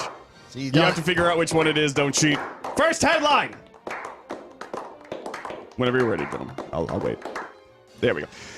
Woman claims she saved $5,000 a year by living like a man. We know that's not true. Yeah, I did notice something while reading this. I'm gonna tell you about it afterward. Clarissa Thompson of Los Angeles told the LA Times that she saved just over $5,000 by switching to men's products and fashions. Thompson claimed that she went on a personal research mission in order to prove the, quote, pink tax was real. The pink tax is the extra prices women have to pay for feminine products, according to economic experts. Thompson said it started with shower habits. She bought only things that men would buy, such as razors and shaving creams, soaps and shampoos. She then expanded it to her beauty habits. Thompson rarely bought makeup. And when it came time to get a haircut, would get men's styles, saving her around $60 a visit. Even her drinking habits changed. Instead of cocktails at restaurants, she ordered regular beer. She dropped the tail. Pretty much. After 2 years, the math showed that I had consistently saved around $5,000 every year, Thompson told the LA Times. Thompson said that she plans on teaching fellow women who care to learn how she lived in an online seminar, which she will constantly update the site with the latest products and habits that she'd been using. I will say women's haircuts cost more. They do cost way more. A lot more. But and like, it always confused me why they costed more, because they're really like, I'll come back and like, oh yeah, how much? Because I wouldn't notice a difference. Right. Yeah. And I'd be like, so what happened? What'd you do? They're like, well, I got 2 inches cut off the back. Right. And I'm like, that cost you $150? Why did that cost you $150? And I guess it's because they get the works. Like, they go in, they get the shampoo. I got my tips dunked. Yeah. Hold on. Oh man.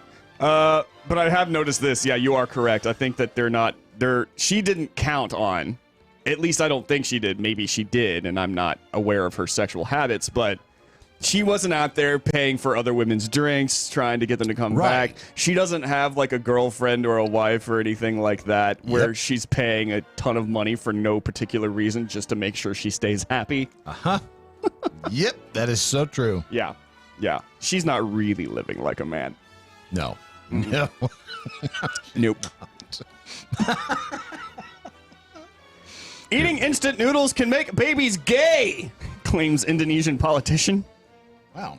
Indonesian politician made headlines as he gave out a rather bizarre statement how feeding instant noodles and milk formula to babies can turn them into homosexuals. During a city-run pregnancy seminar, the mayor of Indonesia's Tangerang city, of course, Arif R. Wismansyah, said, to create Indonesian children that are healthy, smart, and competitive, the most important thing is, from the beginning, to provide them adequate nutrition, especially breastfeeding, reports Coconuts Jakarta. Wait. Dude, I love India. That's his name? No, it's the paper. Oh, okay. Okay, it's called Coconuts Jakarta. Hello, Jakarta. Coconuts Jakarta. According to Wismansyah, Due to most adults being busy with work, the parents would resort to feeding their children instant meals, such as instant noodles and milk powder. However, he has claimed that these two would cause a negative impact on a child's development. So it's no wonder that recently there are more LGBT, the politician exclaimed. Wisman, whatever I can't pronounce his name. Statement said, just call him Coconuts. Coconuts McDougal.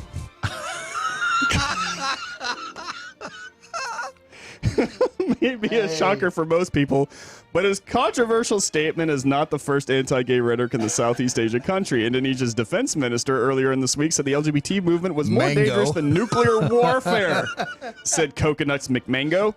In January, Indonesia's Minister of Research and Technology urged for LGBT students to be banned from universities, even though being gay is not a crime in the Muslim-majority country, except for the province of Sharia-ruled Aceh.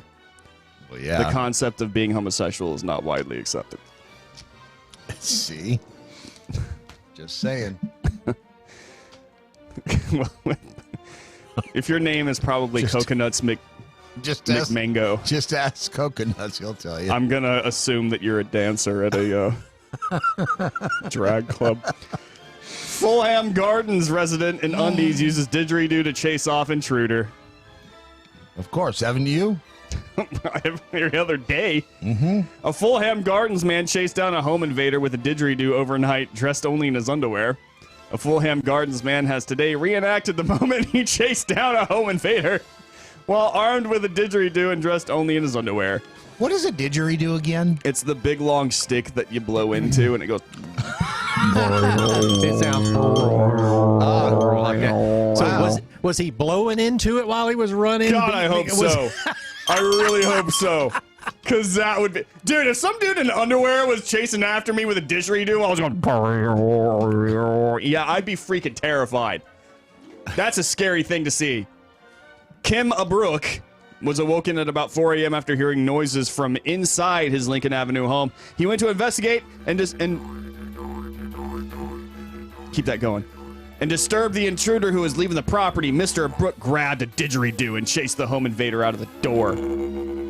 Police arrived shortly after, and Mr. Brooks' assistant can't set up cordones in the area.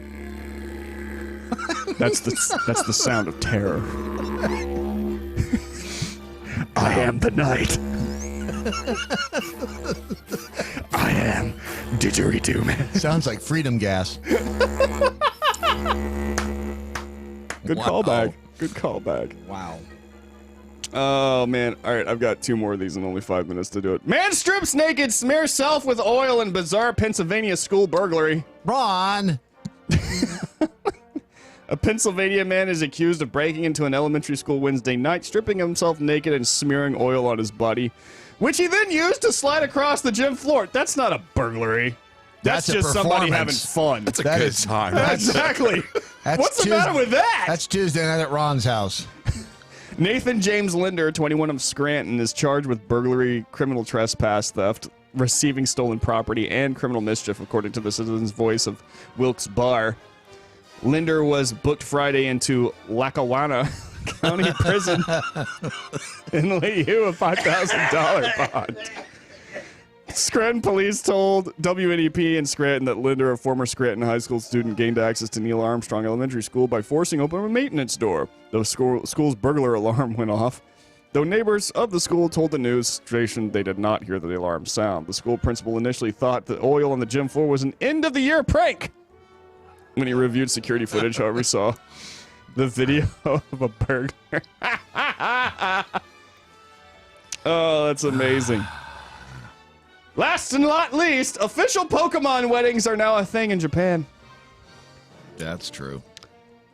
Pokemon has been a cultural phenomenon for over 20 years, leading to a slew of merchandising and themed services for those couples who can't get enough of Pikachu and Friends. A Japanese company that specializes in wedding ceremonies is offering official Pokemon-themed weddings. Bridal Fair, which is a brand from Eskrit, can give virtually every element of a wedding a Pokemon twist. This includes food, such as a massive cake that any fan would love, images of Pikachu being incorporated into the meals, and Pokeball macaroons. Yeah. I paid extra for the Pokemon Twist the other day.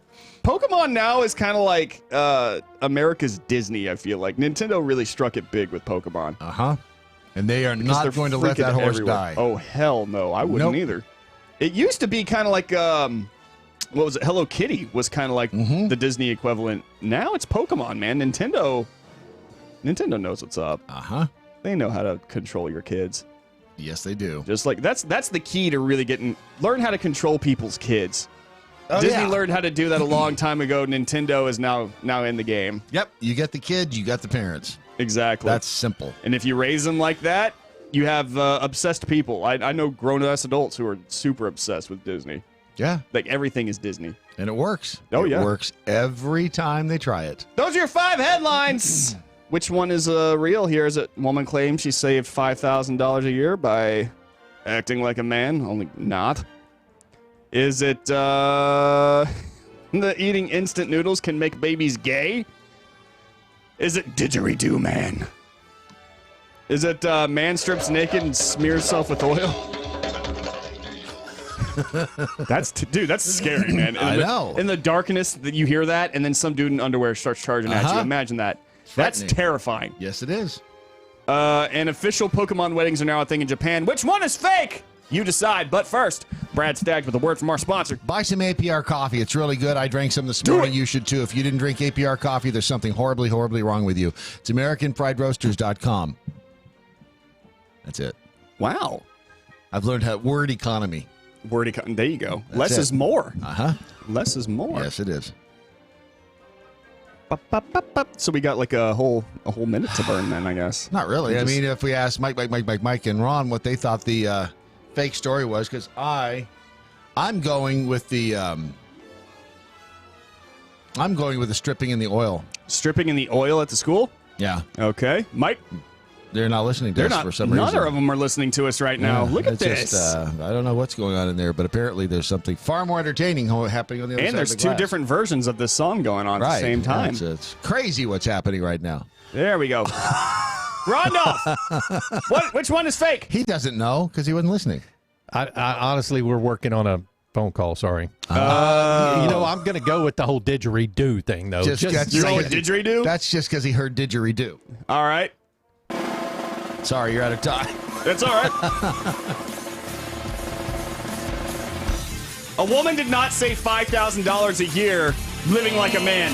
The didgeridoo man is real. Damn it. See, that's when things surprise me on this program. It's out of control. The Daily Mojo. Free exchange of ideas. Mojo 50. Now you can fly anywhere in the world and pay discount prices on your airline tickets. Book a flight today to London, Paris, Madrid, or anywhere else you want to go. And pay a lot less guaranteed. Call the International Travel Department right now at Low Cost Airlines. 800-452-1075. 800-452-1075. That's 800-452-1075. Hi, this is Lee Colan with your Leadership Matters Minute. Quit taking a ride and take the wheel. You know, there's a difference between passengers and drivers. Think about it. If you're a passenger in a car, man, it's great. You're just going along for a ride. You can just throw popcorn up at your parents. You could, in my car, you can even control the radio from the back seat, kick your feet out, open the window. Not a care in the world when you're a passenger. And everybody that's a passenger ultimately wants to become a driver. They want to become a leader. But it's interesting, when we move from the passenger seat to the driver's seat, the leader's role, we lose all that flexibility. Now we have to accept responsibility for those in the back seat, for ourselves, the safety of our car, and the safety of those all around us. But we need to jump into that driver's seat to really take responsibility and really be the leader we need to be for ourselves and for others around us. Those who let things happen to them lose to those who make things happen. So jump in the driver's seat and make things happen. I'm Lee Colan, and this is your Leadership Matters Minute. For more tips and tools, text the word leadership to 444-999. The Conservative Cartel. So glad you're along for the ride. Head over to Twitter. I'm at the Cartel Matt. You can find me on the Insta. Same handle. The MeWe's, Matt Locke. You can find us on Facebook. You shouldn't, but you can. The Conservative Cartel, Mojo 50 Radio, and then we're over at our platform, which is where we want you to go, mojo50.com. Mojo50.com. We've got the video, we've got the chat. Mojo 50. I can't believe Mojo. Oh.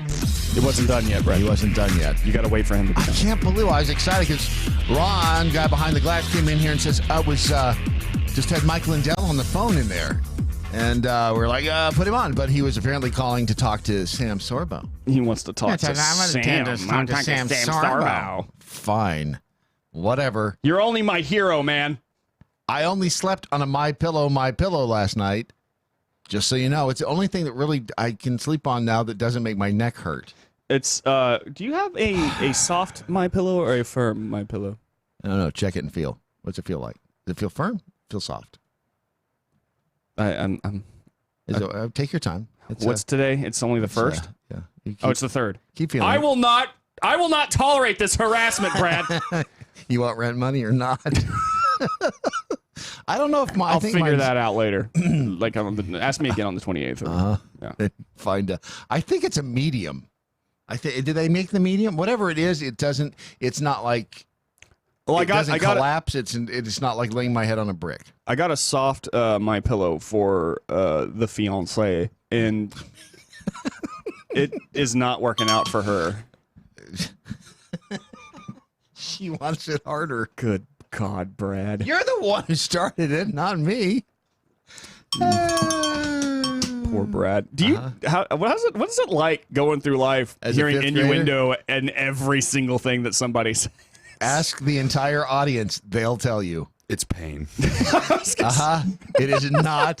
Believe me, it is not pleasant because there are times when you're in a meeting somewhere. Brad's that character from Game of Thrones going.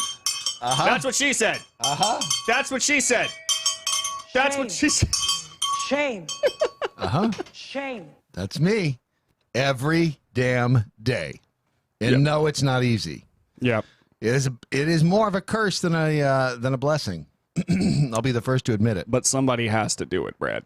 By the way, Captain Timmy over in the that'd be Timmy the pilot. Over in the MeWe chat room, have Brandon give us a call. I'll hook him up with my co-pilot. What? I don't know, but is he going to call in and tell us about his worst turbulence stories or not? I don't know. Can he be? Let's see. Can he be in the air if he's typing on the MeWe chat room? Because that would freak me out if he can be up there. I don't know why being able to type in a chat room is weirder than being able to talk on the phone. I imagine remember when they did that? I think it was CNN who did the like analyzing a plane crash thing for a while, or maybe it's a documentary or something like that. And every time a plane would crash, the wings would stay on. That would be the first thing I expected to go was the wings. It was always to sit at the wings or behind because that was the part that you want to survive the crash. The cockpit would break off, and yes. Like, and wow, I the know. cockpit of all things. But no, I apparently because you said pit. Yeah, and yeah, I knew once the word pit came out of my mouth, right. you would immediately. Yeah, there it is. But I'm like, man, whenever there's turbulence, do pilots ever just go like, oh God? Maybe maybe this time. That's why they have the soundproof door because you don't want. It's just they a don't bunch want of you- people.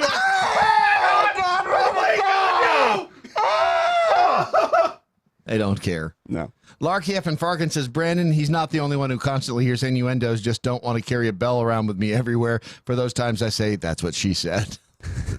That's true.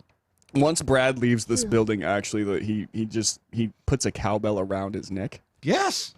And that way, even if he misses one, it's ringing no matter what. Yeah. It works out The every good time. news is that you always know where Brad is. Yes. Except unless I... But which reminds me... Only at night when he breaks out the didgeridoo. Because by day, he's a simple 5-year-old man. Right. But by night, he is... That's, by the way... Didgeridoo man. That is a didgeridoo and djembes.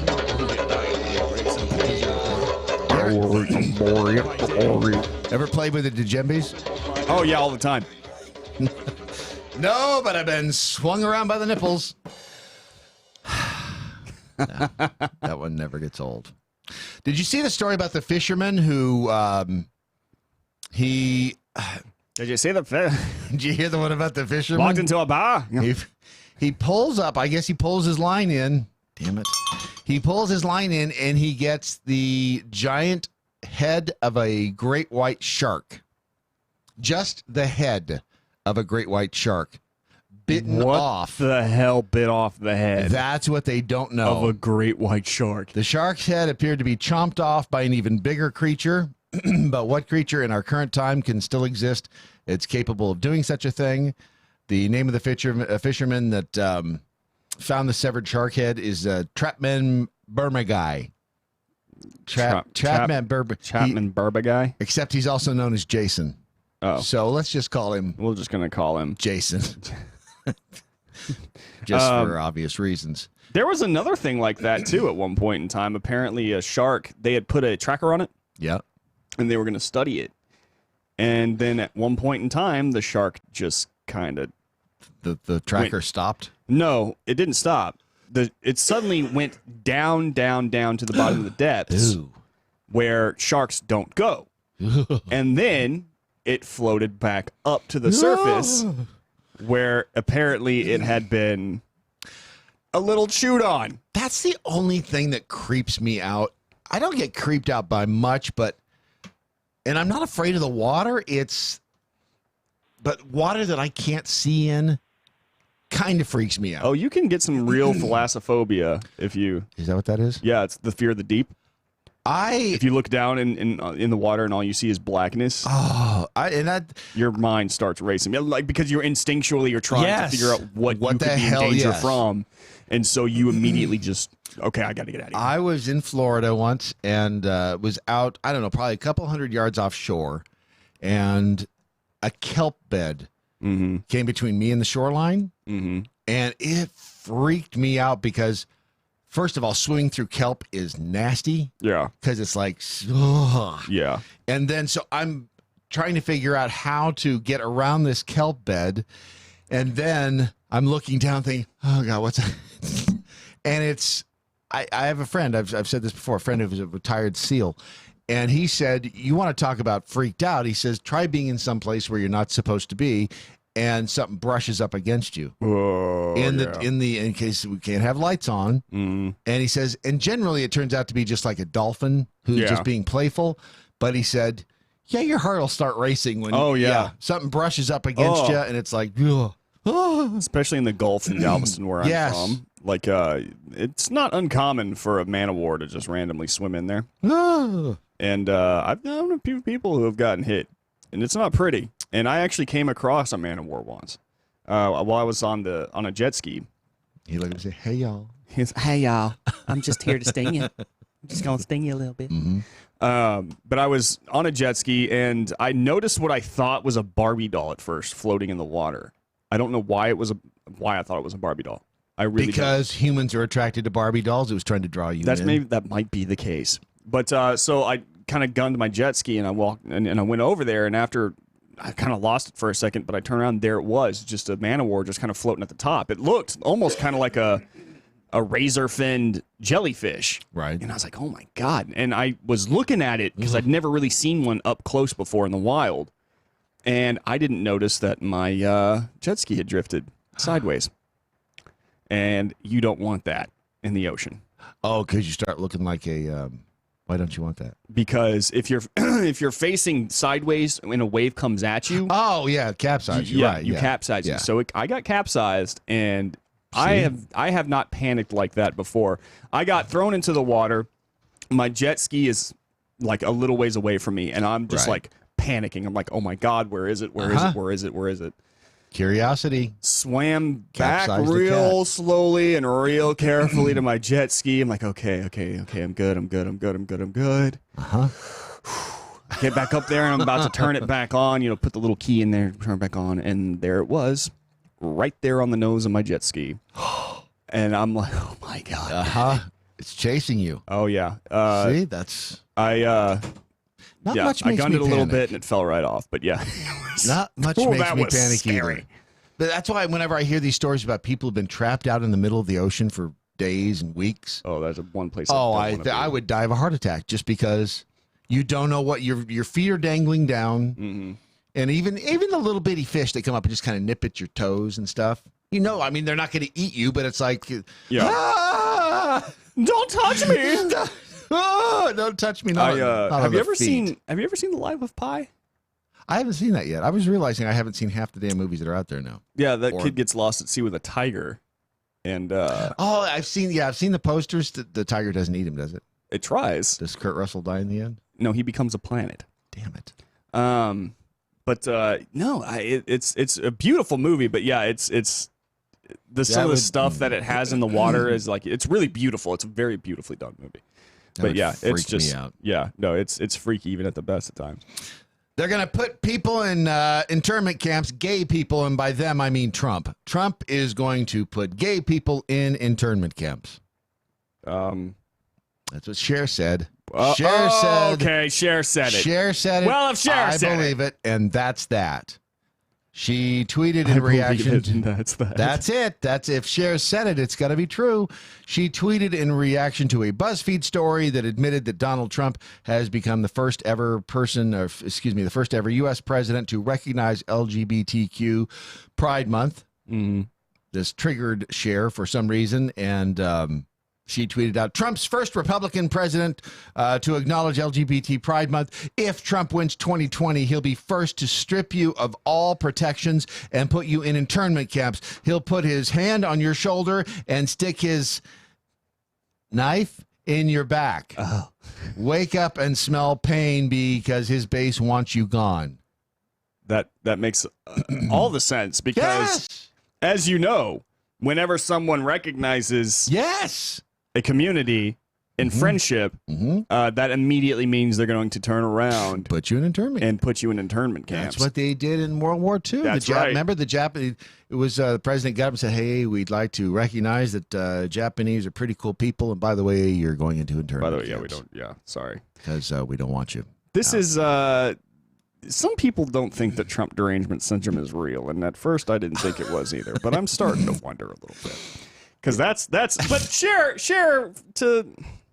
she's way out there, man. Yeah. And I will say that I don't know what it is about social media and especially Twitter, but it makes people go a little insane. Yeah, it does. I don't get it either. I don't either, but I feel like if the guy is actually doing things that you would consider celebratory, why don't you celebrate? Right. It should be like, oh, well, and this bugs me about society or maybe even humanity, period. It's like if someone is your enemy, you want them to be as horrible as possible.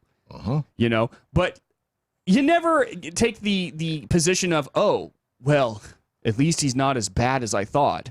It's never just good that. behavior. Yeah, it's never just that. It can't ever be, oh, well, thank God he's not that bad. It's, oh, he's not that bad? I'm more disappointed about the fact that he's not that bad than I am about the fact that he actually did something good. Like, that was a way when it came out that he was not a Russian operative. Course, yeah, exactly. Now they're arguing that he could still be a Russian operative. No, that's clinging to a dream. Right. Come on, people. But when they came out and said he's not a Russian operative, then it was, everyone was furious instead of being grateful that, in fact, he was not a Russian operative. Yeah. It is insane. Why not just give it a rest? I don't understand. Take a break, man. I don't get it. Look, I wasn't Obama's biggest fan, right? But when he did good things, I applauded him. Sure. Even Eric Holder, who I despise. I despised Eric Holder.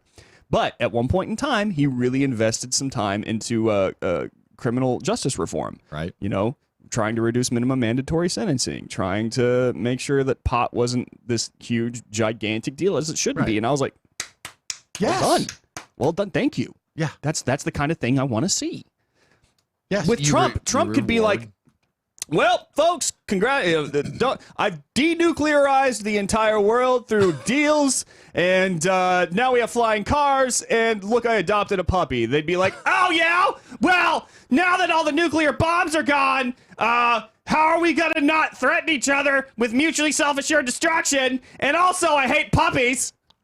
And you're absolutely right. They just go crazy. For whatever reason, they just cannot accept him How come you're not riding a bike? Yeah. We don't need flying cars. Yeah, we do. We need flying cars, man. Flying cars would be great. Give me flying cars. I want my hoverboard. We're never going to be able to catch up to Blade Runner if we don't get the flying cars. Oh my God, I want Blade Runner cars so bad. Except they did kind of miss it on the whole flat panel TV thing.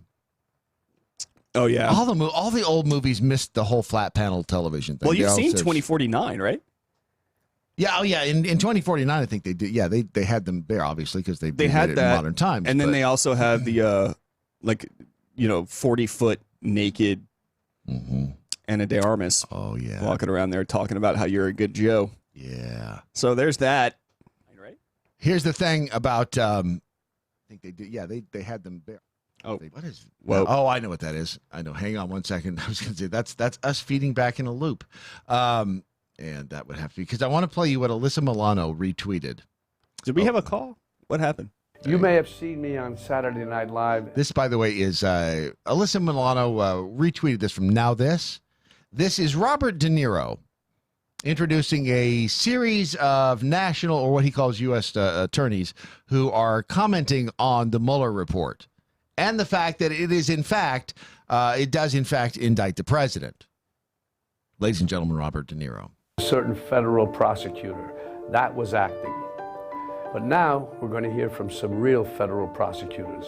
I have so much admiration for their intelligence and dedication to their work. Recently, over 1,000 former federal prosecutors who served under both Republican and Democratic presidents have united to sign a statement to help Americans understand what's actually in the Mueller report. Their conclusion should trouble us all. Listen to them in their own words. We are former federal prosecutors. We served under Democratic presidents and Republican presidents. We carefully read and analyzed the Mueller report. And we all strongly believe that there is more than enough evidence to indict President Trump for multiple felony counts of obstruction of justice. Of obstruction of justice. Of obstruction of justice. Oh, God, I hate that. And again, how do you obstruct justice? I still don't understand that one, and I guess smarter minds than I will have to explain that. So they continued. Of obstruction of justice. The evidence shows that President Trump tried to stop, limit, and interfere with the Mueller investigation and other federal investigations surrounding him. How did he do that? Here's what the evidence shows. President Trump tried to fire Mueller. And then tried to get others to lie and create false evidence about it. Yeah. President Trump tried to make sure that Mueller's investigation didn't focus on him or his campaign by controlling who was in charge of it and what they were allowed to look at. Right. And he tried to prevent witnesses from cooperating with law enforcement. It's all in the report. Yeah! You should read it for yourself. There's more than enough evidence to convince the jury beyond a reasonable doubt that President Trump committed the crime of obstruction of justice several times. But the Department of Justice has a long-standing policy that prevents a sitting president from being charged with a crime. That's why Mueller didn't say whether he thought President Trump obstructed justice. But if he weren't in the White House... This gets so muddy. So convoluted, so complicated, it starts to sound like a beautiful mind. Well, if you connect this string to this thumbtack over here and pull this one over here and connect this, you see the macrame that you've got on your wall? How can you look at that and say he's not guilty? President Trump would be charged with serious crimes. This isn't even a close case. No. If you or I did what President Trump did, we'd be facing prison. And no one, not even the president, should be above the law. In the words of the Mueller report, no person is above the law. Right. Okay, so they are not. Where do I start with going this? Gently into that good night. Where do I start with this? First off, if you're going to throw a video presented by Alyssa Milano, made by Now This, and hosted by Robert De Niro, three people who are dedicated to hating Trump at all costs, to the point where even they achieve Tom Arnold levels of crazy, I'm probably not going to invest too much intellectual thought into your video. But it's entertaining. Here's the other thing. Mueller cleared Trump of obstruction of justice. He also cleared Trump of collusion. Mueller's in on it. He's in on it. Oh, he and Attorney General Barr are in on it. I will say Mueller really screwed the pooch recently by suggesting that Trump might not be that innocent. Yes, Rand Paul said it best, I thought. He went on Stuart Varney's show, and he said Mueller should understand how our justice system works at this point. All right. You are innocent until you're proven guilty. Right. If you're not proven guilty, then you are innocent. You are innocent by default. All right. Suggesting that Trump is guilty after he cleared him, after saying that, yeah, there's a ton of doubt as to whether or not he could be guilty, makes Trump innocent, period. Do I think that Trump is 100% clean? No, I don't think he is. I think that the dude, look, he's a corporate businessman.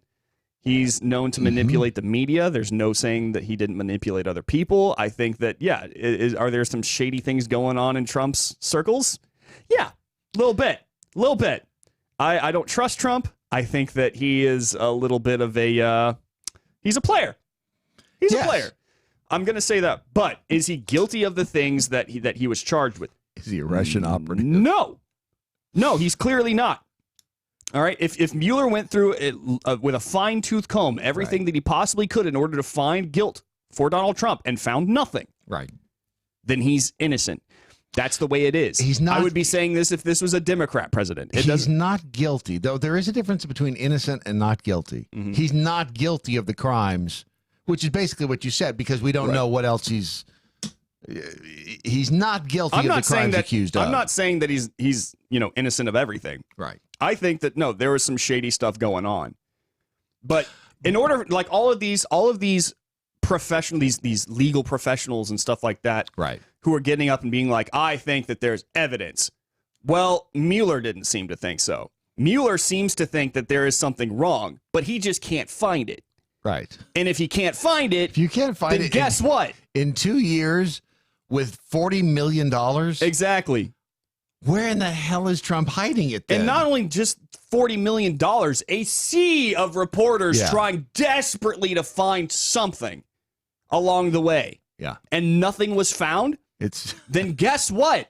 Trump's not guilty. It would fly in the face of common sense that they missed something. Exactly. Then they must be completely inept. If he's guilty and they could not find it, then they are inept. They're either inept or maybe they're not inept, and there's nothing there. And that's something that this, what you're looking at with this Now This video, and by the way, anytime anything comes up in a Now This video, immediately assume it's bullshit. Immediately. Because Now This is probably one of the worst offenders when it comes to this. Well, they were created as a propaganda machine. Exactly. So I would say it is fascinating to listen to them, though. Oh God. Every time it pops up, I'm like, they will take an entire clip out of context and then like manipulate. Like if anybody said anything that would completely like ruin the video, they don't include it. Right. It's like, of course not. It's blatant, but they're so successful at what they do. Like they were one of the first video new short form video platforms. Oh yeah, and they're very good at what they do. They're very good at it, and they're very, very left leaning. Yeah, of course, insanely left leaning. And so my only question about the entire Mueller incident is he can't indict the president. Congress has to do it. Right. Why haven't they done it? Well, that's the thing, because I feel like we all knew this was going to happen. Once he handed that report over, it was going to get completely political. Yeah. Yes. Regardless of whether or not he was found, if he found enough evidence, he said, here's a report. This is what I got. You do your job and make something happen. And we knew that Congress wasn't going to do their job to make something happen. Instead, they argued about it. There was at one point when there was only 10 Democrats that actually read the report, and then they were just flying off saying, he's guilty, he's guilty, he's guilty. But honestly, they all need to read the report and then give us a final thing, and that's never going to happen. So, or just impeach him. Start it. Do it. And you know what? I hope they do. Get it rolling. But my question is, like, even the 10 Democrats who actually read it over, they did not give us any specifics. None. They just said, "Oh yeah, he's guilty." Of what? Of what? Yeah. these 3 bullet points. Exactly. And again, my feelings say, how could even Alan Dershowitz, who is way left, came out and said, "There's nothing. There's nothing there. There's nothing there. Yeah. It's a witch hunt. They can't or they won't impeach because it would peak too soon. It's the only thing that the progressives have going into the 2020 election, and that's why they have to string it out and draw it out and tease it and everything else until they can. They probably will impeach him, but it won't be for months. And you got to think though, like this has been their biggest investment. The Democrats, the biggest investment for years now. And some Republicans. This is like this was their best shot at getting rid of Trump. Yes, their best. This should also tell you about what it looks like going into 2020 if they were really relying on this report and still relying on this report. And that's all they've got. They see what's going on here. Biden's probably not going to win. Even after Trump wins 2020, the report's going to come back into action. That's oh yeah. Yeah, no, you're right. Confirmed. I think what the Democrats are doing right now is if they go and try to get him indicted and impeach him, it's campaign suicide. Oh, absolutely it is. Absolutely. That's why Trump is and the Republicans are like, please, God, yes. And try to impeach me. Please. I want this so badly. And it's just the craziest thing. But here's the thing. Democrats don't know what to do at this point because at this point, Republicans usually would have crumbled. They usually would have backed down and said, you know what, you're right, I'm going to go ahead. I'm too mired in controversy and I'm ruining the integrity of the office and or some horse shit like that. Trump is the first Republican in forever to go, screw you guys. Yeah, I didn't do anything wrrong. But I keep doing my thing. And now, like, the Democrats are like, what do we do? I know. Usually we've gotten them to back down. What do we do? I don't know. He's guilty of what? They're running the line like Keystone Cops. Yeah, he did stuff. He did things that are bad. He's just crude. Alyssa Milano said so. Right. Robert De Niro, remember him? He was in Meet the Fockers. He said that it was bad. And he's going to lock up the gays. He's locking them up. Chair. They're reopening all the Japanese internment camps. They're putting gay people in them, especially George Takei. Oh, not George Takei. Yeah, because he's Japanese and gay. He's double dipping. Yes. Wow. Yes, he certainly is. God, you talk about Me Too movement stuff. Remember when George Takei, no one seems to remember this. I know. Yeah. Remember when George Takei was on the Howard Stern show? And he straight up started jacking Steve-O. Remember Steve-O from Jackass? Yeah. Started like grabbing him and like manipulating his dong and stuff like that. And Steve-O kept trying to be like, hey, all right. And he kept going at it. Yeah. And then freaking George Takei during the Me Too movement is like, oh, it's horrible that all these men are doing this. I was like, bro. Yeah. It's y'all gotta stop this. What you need to do is this, and it will not do a bit of good when it comes to all of the crap that's going on in the media, but go to lovemytummy.com and find out if Atrantil can ease the upset of an upset stomach and irritable bowel syndrome and bloating and discomfort when it comes to your tummy. Like I said, it won't do any good for Trump derangement syndrome, but it could help in other areas. Go to lovemytummy.com and get you some today. This is your Daily Mojo. It continues in a minute.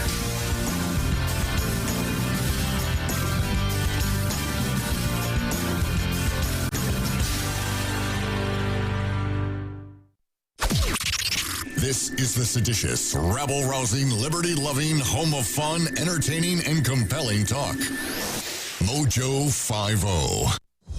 Breaking news this hour from townhall.com. I'm Wally Hines. President Trump's arrived in Britain at a time of remembrance and some political turmoil. The president has arrived on the first leg of a trip that will include meeting the British Queen and commemorating the 75th anniversary of D-Day during a ceremony at the Normandy American Cemetery in France. But Trump arrives at a precarious moment in Britain. British Prime Minister Theresa May will step down days after Trump visits, and French President Emmanuel Macron is expecting to use the 75th anniversary of the World War War II battle that turned the tide on the Western Front to call for strengthening the multinational ties the American president has frayed. Charles de Ledesma, London. One official the president won't be meeting with is the mayor of London. I don't think much of him. I think that he's the twin of de Blasio, except shorter. Mayor Sadiq Khan has referred to Mr. Trump as a growing global threat and says the president should not be honored with a state visit. Indian Air Force pilots searching for 8 missing mountain climbers, including 2 Americans, have spotted 5 bodies in the Indian Himalayas. Officials believe they're the bodies of some of the missing climbers, but they've been forced to suspend recovery operations because of bad weather. We're learning a bit more about the city worker who opened fire inside the Virginia Beach Municipal Center Friday, killing 12 before he himself was killed in an exchange of gunfire with police. He was not terminated, and he was not in the process of being terminated. Police Chief James Cervera, there are published reports this morning that the suspect was facing disciplinary action. A pretrial hearing for actor Kevin Spacey scheduled today in court in Nantucket. Spacey's facing charges that he groped an 18-year-old at a Nantucket bar 2 years ago. Spacey's lawyers accuse the alleged victim of deleting text messages that would clear their client. News and analysis at townhall.com. Never Forgotten Apparel is more than just a premium women's and men's clothing line. It's a movement to remind us to wear American-made and serve those who serve us.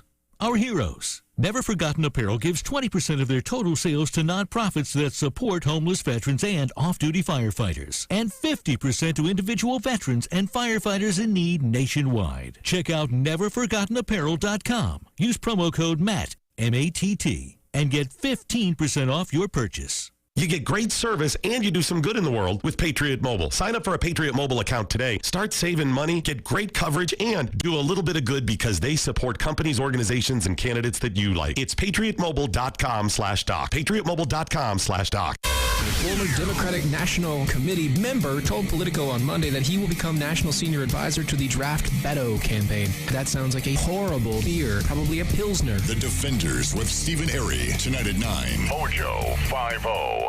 Got an old car? You can donate it, whether it's running or not, to the United Breast Cancer Foundation and save a life. They'll even come and pick it up for free. The United Breast Cancer Foundation has saved hundreds of women's lives through their free or low-cost breast screen exams. But now they need your help.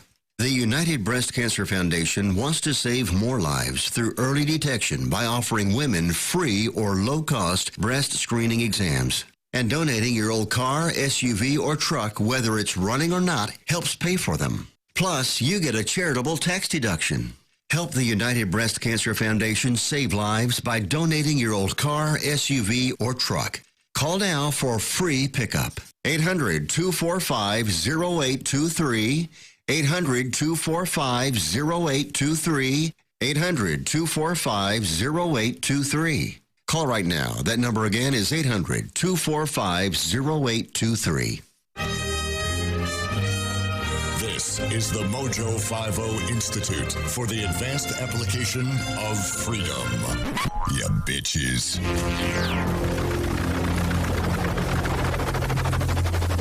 The mothership has landed. In the immortal words of Smacking Duck, you can indict a ham sandwich. Excuse me, a ham sandwich. Using the hashtag What I Learned Today over on the Twitter. Can't wait for flying cars and flying drive-bys. And it was National Z Emergency who said, according to Blade Runner, scientists have 6 months to introduce flying cars. I really want my flying car. Which is going to come first? These fully autonomous cars with no driver? Yes. Or flying cars? The fully autonomous cars with no driver. Here's what's going to happen, because they're already working on it. All right. And even Uber is experimenting with it. They're going to go for the fully automated car. You get in and you go wherever. And by the way, if you're playing in the stock market, invest in companies that are working on that technology. Do that. Because once that happens, it's going to be a race to automate everyone's car. You know, Ford, Chevy, Tesla is already kind of doing it. You know, it's whoever masters that technology first is going to be the big winner. And then here's the other thing that's going to happen. Imagine Because it's not just self-driving cars, right? It's being able to read the cars around you and switch lanes yes. and da-da-da-da-da. It's the other guy. Imagine that with all the other cars talking to each other and maneuvering around each other, traffic would flow well. You know, there would be no accidents anymore. Except at least for the one Yats who's still putting on their, his makeup. Exactly. They're going to outlaw people driving. You're right. Yeah, you're probably right. They're going to outlaw it. You cannot, unless you go to specific places like, Germany's Autobahn or like they design specific roads or tracks or something like that. They will say that driving manually is illegal. You hear Ron's in prison? Yeah, he was driving. He was driving. Can't do that anymore. It's bad. Yep. Of course, we'll always have the crazy people. Mm-hmm. Like the crazy guy who got on stage at the MoveOn.org kind of a town hall. Kamala Harris was there talking, and did you see him? Kamala Harris. And then this dude. Hey.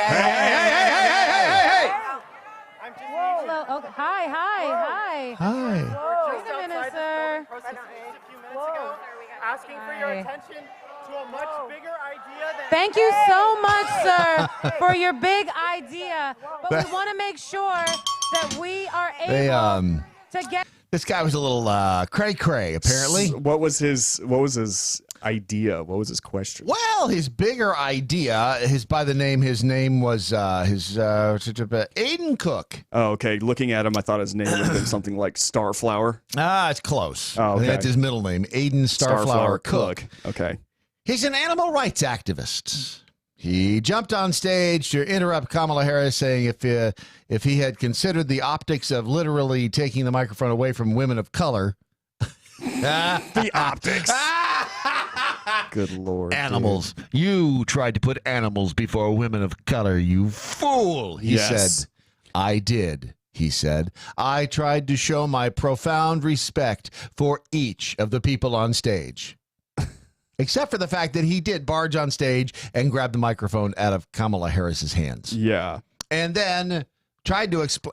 I mean, why do people think that anyone is going to stop and listen to them? Yeah, because if they even start allowing that kind of thing to happen, right, then everyone will start doing it. And she, by the way, Kamala Harris was like, pooh, she was off that stage. Oh, yeah. They whisked her away. We don't answer questions that are not scripted. Yeah, you're right. We don't do that. I like bacon, she was heard to say. I'm wearing leather shoes. Yeah, I think, dude, animal rights activists are like a different kind of kooky, though. I will say that. I was married to one. Ooh. Yeah. She went to a protest in Washington. Yeah. That was back in a different lifetime. But yeah, it's being married to them. There's my favorite reaction was the animal rights activist that came up to that restaurant and they were like protesting about the fact that he serves meat or whatever. I think this was on Australia. And no, it was New Zealand. I think it was New Zealand. Same thing. Yeah, more or less. And he kicked him out of the restaurant, but they were like protesting outside. Right. And so he took his cutting board and he grabbed some meat, went to the front window and just started slicing away. I was like, well done, sir. Well done. Little prime rib. He just, he wanted her attention for a much bigger idea. He wanted to call on her to support ordinary citizens rescuing animals rather than the factory farms that abuse animals. Okay, that's a stupid idea. That is and nobody cares. Nobody cares. Nope. And here's the other thing that you have to think about. If we were to get rid of that thing, like factory farm animals, like Tyson, if they went away, what else is there? Is that what he's talking about, though? Is he talking about like puppy mills? I'm going to assume that he's talking about like the chicken farms and stuff like actual farms and cow farms and stuff like that. Chicken mills and puppy farms. There you go. And then a pound of chicken becomes $30. Exactly. And not only that, not only do they become $30, they become smaller so that they can't. They do. And like they've actually done a lot of research into this. Are you saying you don't like small breasts? I like small breasts. I do too. Same. I like really any. I think they're all tasty to me. Yeah, they really are. But no, like like the company Monsanto. Okay, so Monsanto. You mean the company that's from the devil? Yeah. I mean, they probably are from the devil. I know. But Monsanto is essentially, for those of you who don't know what that is, it is the biggest food corporation on the planet. And they are responsible for a lot of America's food. If Monsanto were to be eliminated off the planet, like just somebody snapped their fingers and Monsanto was gone, the amount of starvation that would occur would incite riots and crime like you would not believe. The population would start to begin whittling down really in a matter of 3 days. They're the Skynet of more or less. They literally have the world production. by its balls. That is not a lie. Like it is by the chicken nuggets. Yeah, to be more accurate.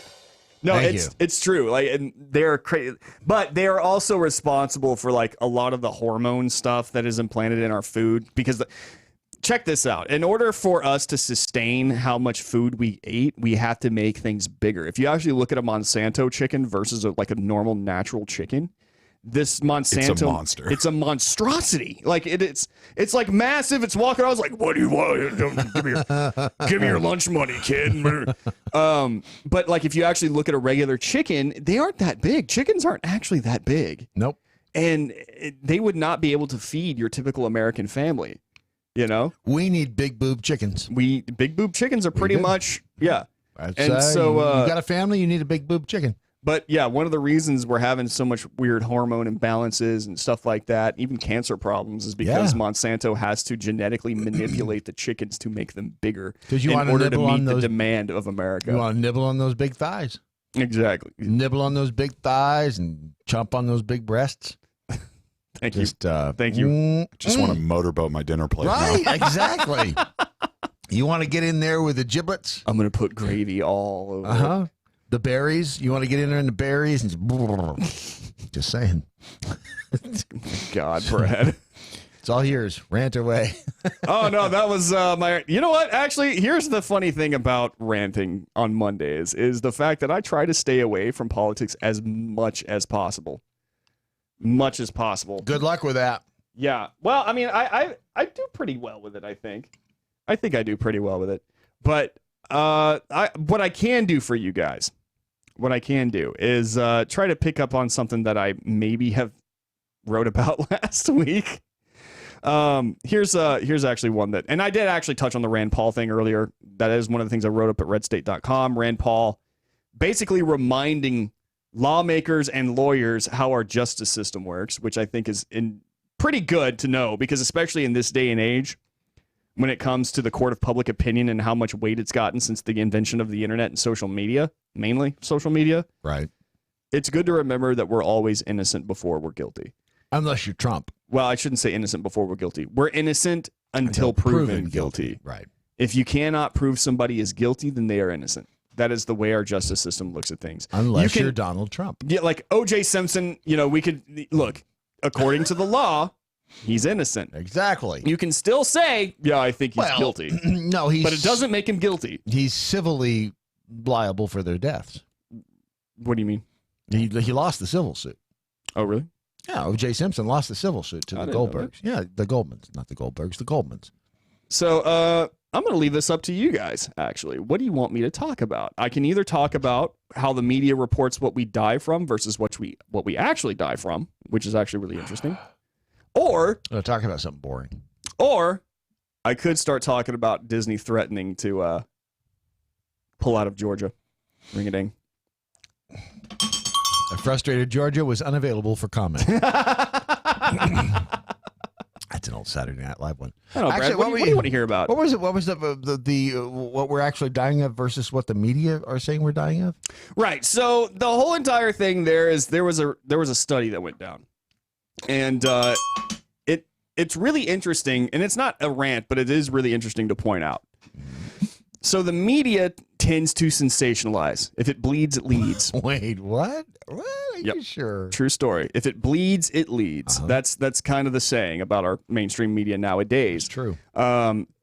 So you would have a lot of reports happening about stuff like terrorism and crime and homicides. The media loves a good shooting.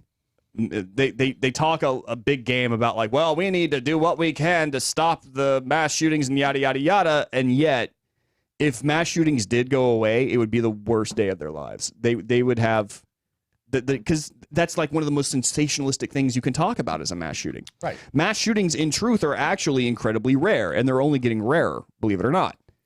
Despite the fact that the media sensationalizes it so much that we feel like it happens all the time. It really doesn't. Never let a crisis go to waste. Exactly. And that is definitely something the media lives by. According to Our World in Data, the things that kill us, however, are oftentimes underreported by the media. This, in turn, may even affect our Googling habits.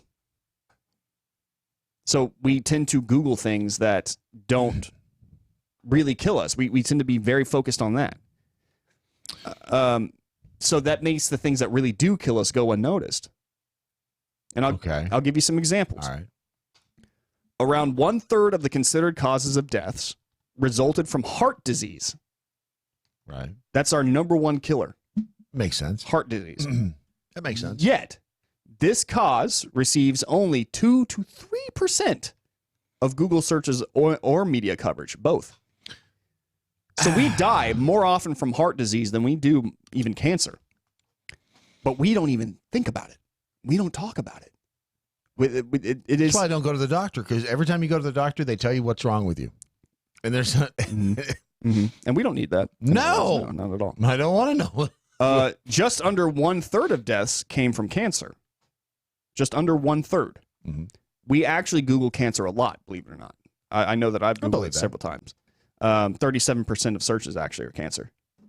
I think that makes it the most popular search actually on Google as far as what kills us. Right. But it receives only 13 to 14% of media coverage. Very low. Right. Makes sense. We searched. This is them. We searched for road incidents more frequently than their share of deaths. However, they receive much less attention in the news. So we actually Google car crashes and stuff a lot, but we don't really see it reported on the media. When it comes to deaths from strokes, Google searches and media coverage are surprisingly balanced. The largest discrepancies concern violent forms of death: suicide, homicide, and terrorism. All three receive much more relative attention in Google searches and media coverage than their relative share of deaths. When it comes to the media coverage on causes of death, violent deaths account for more than 2/3 of coverage in the New York Times and The Guardian, but accounts for less than 3% of the total deaths, at least in the U.S. So it's much more grandiose when you see terrorism and when you see shooting deaths and all of that. It's much more grandiose than somebody dying of heart disease. Somebody dying of heart disease is relatively dull. It's not sexy. No, it's not. It's not sexy, like in terms of media coverage. No, it's so kind of boring. The number one thing covered by like mainstream media sources, New York Times, Guardian, is terrorism. Terrorism is the number one killer. Do you know how much it actually kills us? How much? Around maybe 2%. Yeah, okay. 2% of the population is affected by terrorism. Directly affected by terrorism. Directly affected by terrorism, but it receives... From a death standpoint. It receives around 35 to 33%, depending on the source. Because it's sensational. Yeah, exactly. Heart disease, 30.2% of the time it's killing us. Cancer is 28.5 or 29.5. That's because there's not an event that goes with heart disease. Exactly. It's, you ate dinner. For the past 20 years, you ate dinner. It had red meat. Whatever the cause of your heart disease was, it was long, slow progression over time. Exactly, and that is not fun. Right. That's not exciting to watch. Right. You don't go to a movie to watch unless you're like one of those sops who watches like The Fault in Our Stars. Right. Well, freaks who are in defeat and stuff like that. Yeah. But you go to a movie to watch guns blazing action and it's instant. Right. That's what they want to show on the media because that makes you go, whoa, did you see that? Look at the smoke. Man, there are bodies on the ground. There's police and sirens everywhere and there's lights flashing. Oh my God. It's excitement. Gets your attention. It's exhilaration. Have you ever seen The Fault in Our Stars? No, but I have seen that other movie with Mandy Moore, which is apparently the same exact movie. Dude, it's the same exact movie. Yeah. And I know you cried with the one, A Walk to Remember. I didn't cry. I don't know what you're talking about, man. I didn't cry with Walk to Remember. You cried. Didn't. You cried during Walk to Remember. I haven't seen The Faults in Our Stars. It's what's it about? It's have you seen A Walk to Remember? I'm trying to remember if I saw it. With Mandy Moore.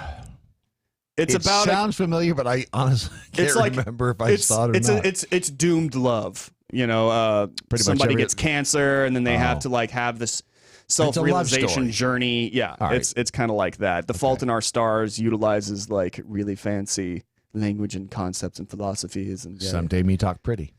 Kind of, yeah. Okay, so it's a love story where it was made for teen girls because it's it's doomed love. Doomed love for some odd reason just my flies inner up the teen girl shins. comes out every time. Every for those time. things. No joke. You know what? The one I actually didn't cry during The Notebook. I didn't cry during I Walk did. to Remember. I actually Notebook, didn't. yes. You know what I did cry during? What? Homeward Bound. Aw. Homeward Bound. It's animals. That's When why. he, what was the dog's name? Shadow. Shadow. Shadow. I was like, no, man. Shadow, get out of the pit, man. He survived, and he was like, oh, Peter. And I'm like, oh, God. I found his dog, man. Well, it's funny you should mention that because I was where did it go here? It was you've been watching Chernobyl. Yep. All right, the whole and this is from last week, so spoiler if you're going to binge it, and if you're going to binge it, that's your problem, not mine. The whole dog killing scene. Oh God, I actually pet had to killing scene. Yeah, I'd actually had to fast forward through it. Did you really? My fiance and I were watching it together, and I have never met anyone on the planet who loves dogs more than my fiance. She loves you, apparently. Yep. See, there you go. And so once I kind of figured out what they were doing. Mm-hmm. Were you protecting her from the? I was. I just kind of fast forwarded through the moments, but there was one I didn't catch where he walks into the room and he finds the dog with the puppies. Oh. And I was like, I caught it just in time, and I was like, oh, but she was there to get the concept of what was about to happen to him. And that Mike, did you have you been watching Chernobyl? No. What is this? Oh, it's the story of the Chernobyl nuclear plant explosion / meltdown in the Soviet Union in the mid 80s. 86 Ukraine. And during Soviet Ukraine. It was, I remember it. I remember when it happened. Yeah. It was obvious, apparently by the portrayal of this documentary, it was, well, it's not a documentary, it's a dramatization. It's a docudrama. Yeah. It was much worse than they let on because they didn't want the Western world to know that they had no idea how to fix it. The communists, like the communist government. Right. So the entire show is basically these scientists and members of the military trying to get this Chernobyl, this situation under control while the Communist Party literally denies and like essentially gets in their way and at almost every turn. It's the Klingons denying that the explosion happened on the planet in the movie, was it Star Trek 6? Same thing. And this was, so basically this was during the time of the downfall of the Soviet Union. Right. Yeah. Right. Okay. Right. And so one of the things they had to do, they had to evacuate people from the immediate area. And B, they had to go through, and it wasn't a, hey, come on, you got to go with us. It was a, you're getting on the bus. Getting and you're the hell leaving. out now. Move. And so then they had to go through all of the neighborhoods and kill all the pets. And it was like, yeah. And they show that. And well, what they did, it's a dramatization of it. But the producers say, not only did it really happen, they say it was a toned down version of real events. Yeah. And it is rough because it's, it was a doggy massacre. They stand up there and they, yep. So all the dogs come running and kaboom. And then the one where he walks into the kitchen, he walks into the one house, and there's that dog and all these puppies. Mm-hmm. And you're like, just chilling out. Crap. It's heartbreaking to watch. Yeah, pretty much. But I understand why they did it. Right. I understand why. It's actually a more merciful death for the dogs than what they would have gone through. Because I mean, like, if you're watching Chernobyl, and you absolutely should, you see what happens to the people who are there after a while, and they're not looking good. They're suffering. They're you sick. melt. Oh, God. Yeah, you melt from the inside out, essentially. And they're trying to spare the dogs this, but also and the cats, fact. And the rabbits, and the chickens. And pretty much anything. But, I mean, like, the other thing is, let's say that one dog manages to get away and goes on an incredible journey like Homeward Bound to find his master. He's spreading that radiation everywhere he goes. and so he becomes a danger to the entire continent. And so because he might spread it from one, he might spread it to another, and yada yada yada. And so killing those dogs and pets really was the best thing for them. It's a cleansing, basically, is what they're doing. Yeah, but still, it's heartbreaking. The kid, there's essentially in the series, there's essentially three people who are out there doing it. They follow stories, and the one kid is just not used to it, and he's haunted the entire time. He's just like he's the one who actually finds the puppies, and you just see his commander or whatever kind of come into the room with him, and he goes, "Son of a, go ahead and go outside." And you hear the shots. And you just hear the shots, and it's just like, God, can you imagine and these poor dogs, because it's the first time they've seen humans since their humans have been carted off, so they're all, hey everybody, the dogs. It's like, bring the emotion. They into really. it. But you know what's funny you have about food?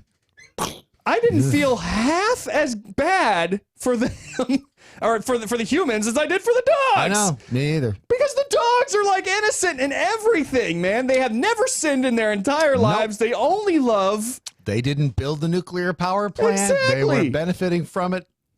They're not filthy commies, right? And yet they were.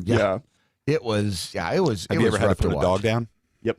Yeah. My dog, my Saint Bernard, last year. Actually, he's my dog. Euthanasia? I'll do it. Well, yeah, it was. Here's the thing. I mean, like, he was approaching 13 years old, which for a Saint Bernard is unheard of. Like, Saint Bernards don't had a great life. Big dogs don't live. He had an amazing life. He actually lived on an island. He had AC. He had his own couch. He was the epitome of a spoiled dog. But he paid for it in the end. He actually.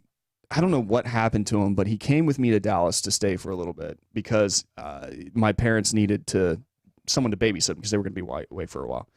And he actually lived with my parents. Right. So I took him to Dallas, and while he was there, I don't know what happened. We were outside going potty, and it's almost like he suddenly just lost all sense of balance.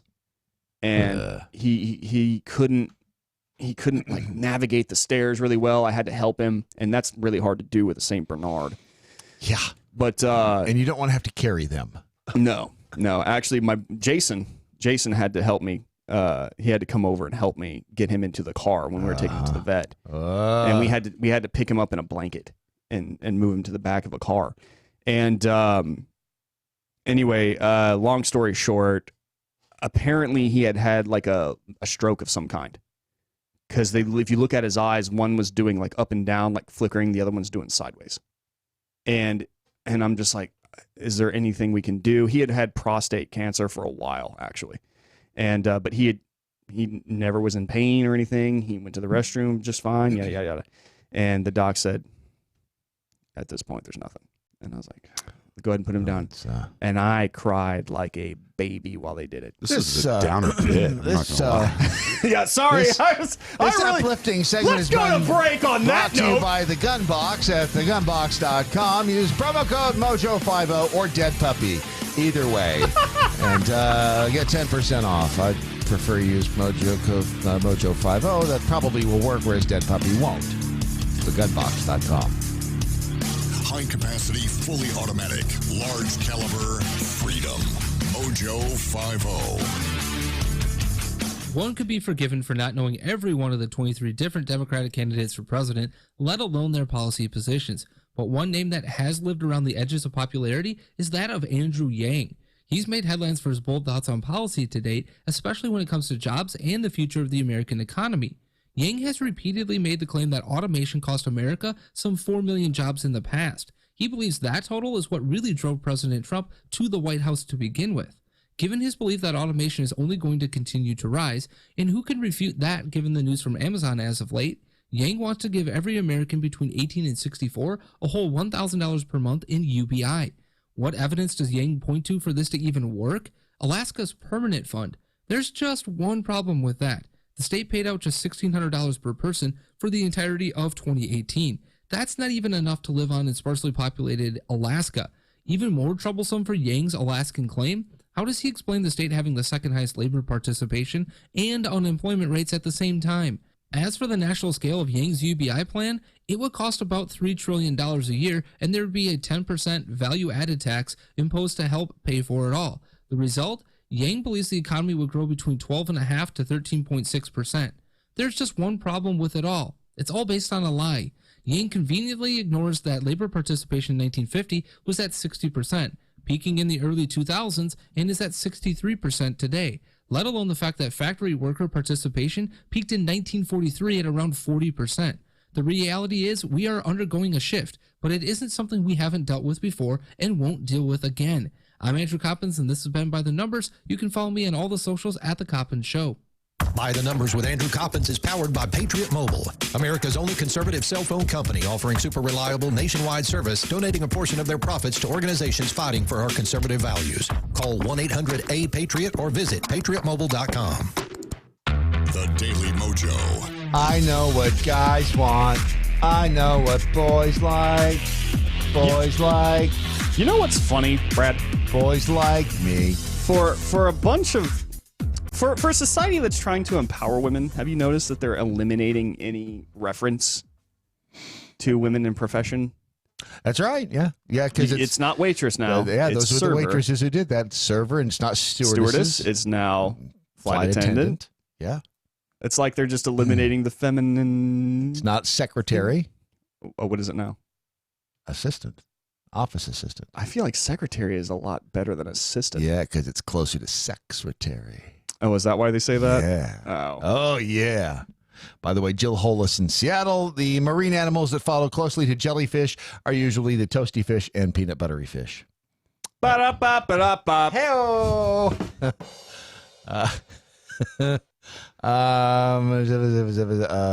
Where'd the... Let me scroll up here. Jackal Angry Beaver. There is very little that'll make me tune out of Mojo Fight. One is Game of Thrones. The other is talking about dead animals. I've got your number then, don't I? Kurt Russell dies in the end. He becomes a planet. And radiation poisoning and Netflix. And Jill Hollis is again. Insides melting due to radiation poisoning and Netflix and chill. Amazon Prime K-19. Widowmaker, a story about 60s era Russian nuclear sub that was underfunded and rushed to service. Harrison Ford and Liam Neeson. Cooling accident forces unprotected fix.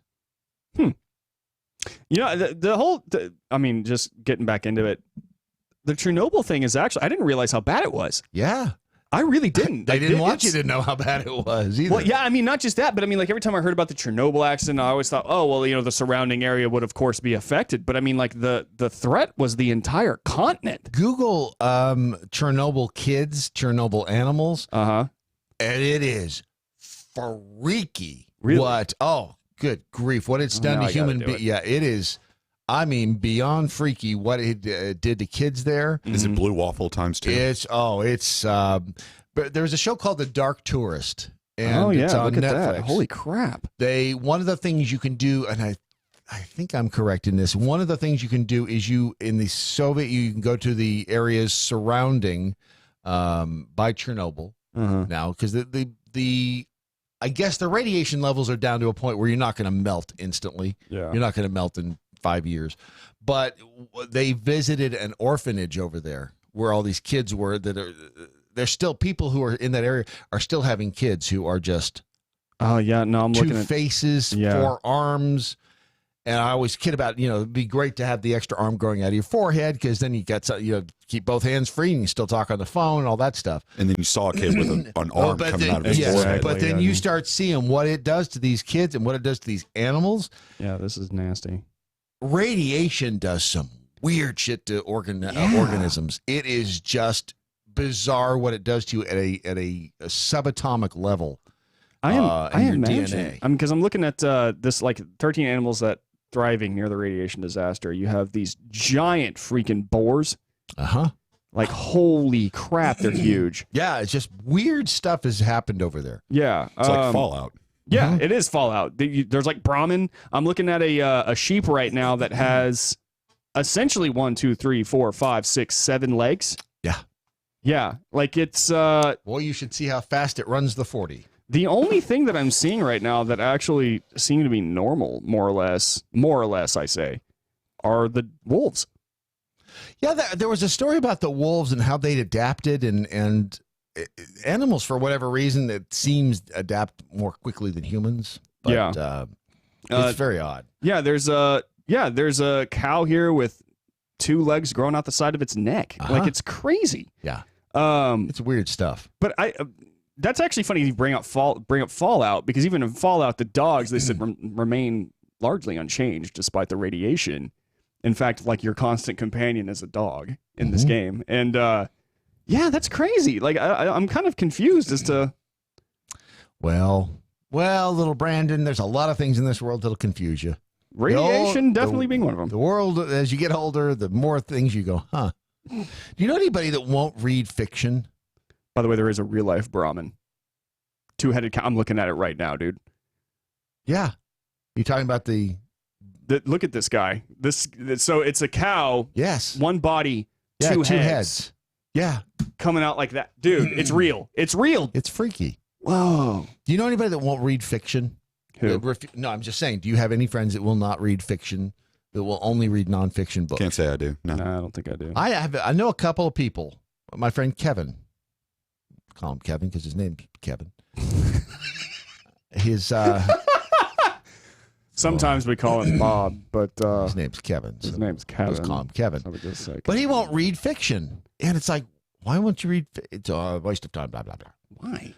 Reading fiction has been said, and this is a report that just came out, has been said to increase people's empathy and compassion. But does research really bear it out? Every day, more than 1.8 million books are sold in the U.S.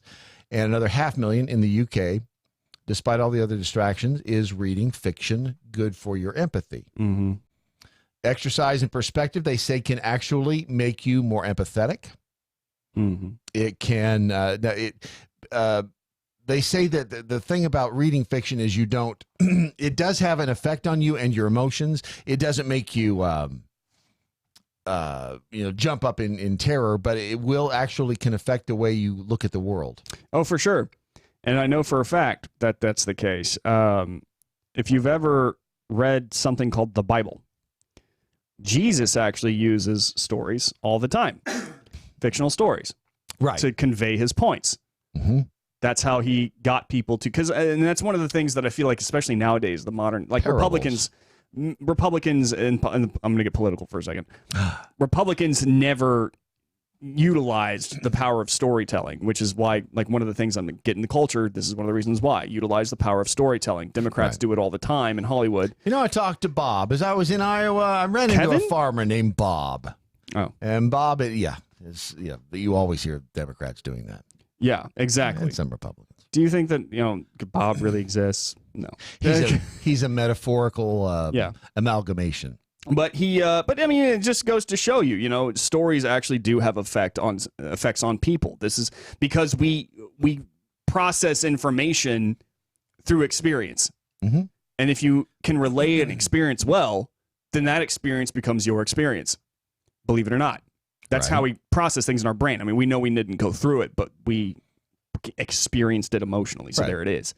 And so, yeah, I mean... that's with kids in video games. That's why they say sometimes the violent video games might be bad for kids, because to your body, when you are, especially at that age, when you are playing a video game, your body thinks you're actually going through that terror, that whatever it is, that experience in the video game. Well, I mean, there's... no. Yes and no, I should say. If you're a kid, you are going to want to experience that kind of thing, because it's, especially if you're a boy. The autonomous system, the autonomous systems in your body react in the same way that they would if you were experiencing that for real. It's a thrill. Right. Yeah, no, that is accurate. There are two ways that you process. If you're mature enough and stuff like that, you're obviously not. Like, for instance, an 8-year-old should not play Grand Theft Auto. Not because he might become a criminal or something like that. That's actually not typically going to happen. You've had several incidents where a kid would see something and want to reenact it, like that became violent. Right. Usually these kids who do that after playing a video game or something like that did not have a good home life to begin with. They learned it from somewhere else first before they learned it from a video game. And they stole the video game system. Probably. Yeah. But no, most studies have concluded that many video games actually take the violence out of kids. because it satiates that need, that thrill need, and so they actually act calmer. But I will say that if you are already troubled, if you have a bad home life and stuff like that, a violent video game is not for you, or not for your kid, I should say. They say, given if you have a violent household, I'm going to assume that you don't really give a crap about your kid already. So, but there's a Canadian cognitive psychologist. His name is Keith Oatley. Mm-hmm. He calls the fiction the Mind's Flight Simulator. Just as pilots can practice flying without leaving the ground, people who read fiction may improve their social skills each time they open a novel. In his research, he's found that as we begin to identify with the characters, we start to consider their goals and their desires instead of our own. When they are in danger, our hearts start to race. We might even gasp. But we read with the luxury of knowing that none of this is happening to us. We don't wet ourselves with terror or jump out of windows to escape. Right. But we do. They said, having said that, some of the neural mechanisms that the brain uses to make sense of narratives in stories do share similarities with those in real life situation. If we read the word kick, for example, areas of the brain related to physically kicking are activated. Yeah. If we read that a character pulled a light cord, activity increases in the region of the brain associated with grasping. To follow a plot, we need to know who knows what, how they feel about it, and what each character believes others might be thinking. This requires a skill known as theory of mind.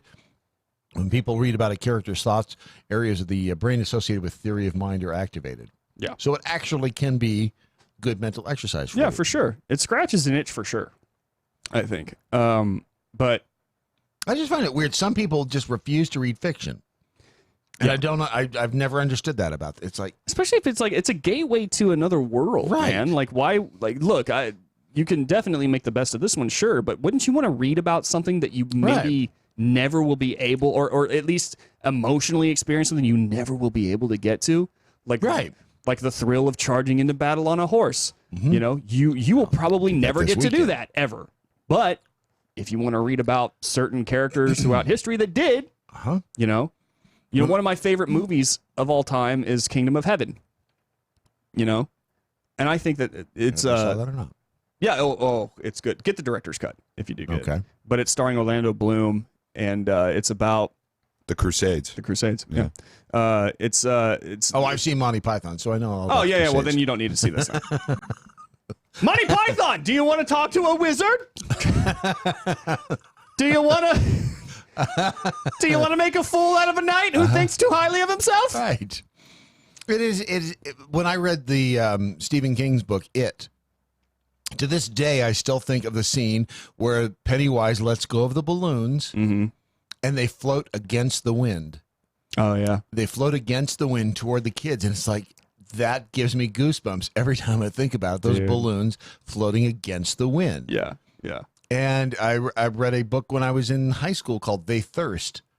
It was about vampires in L.A.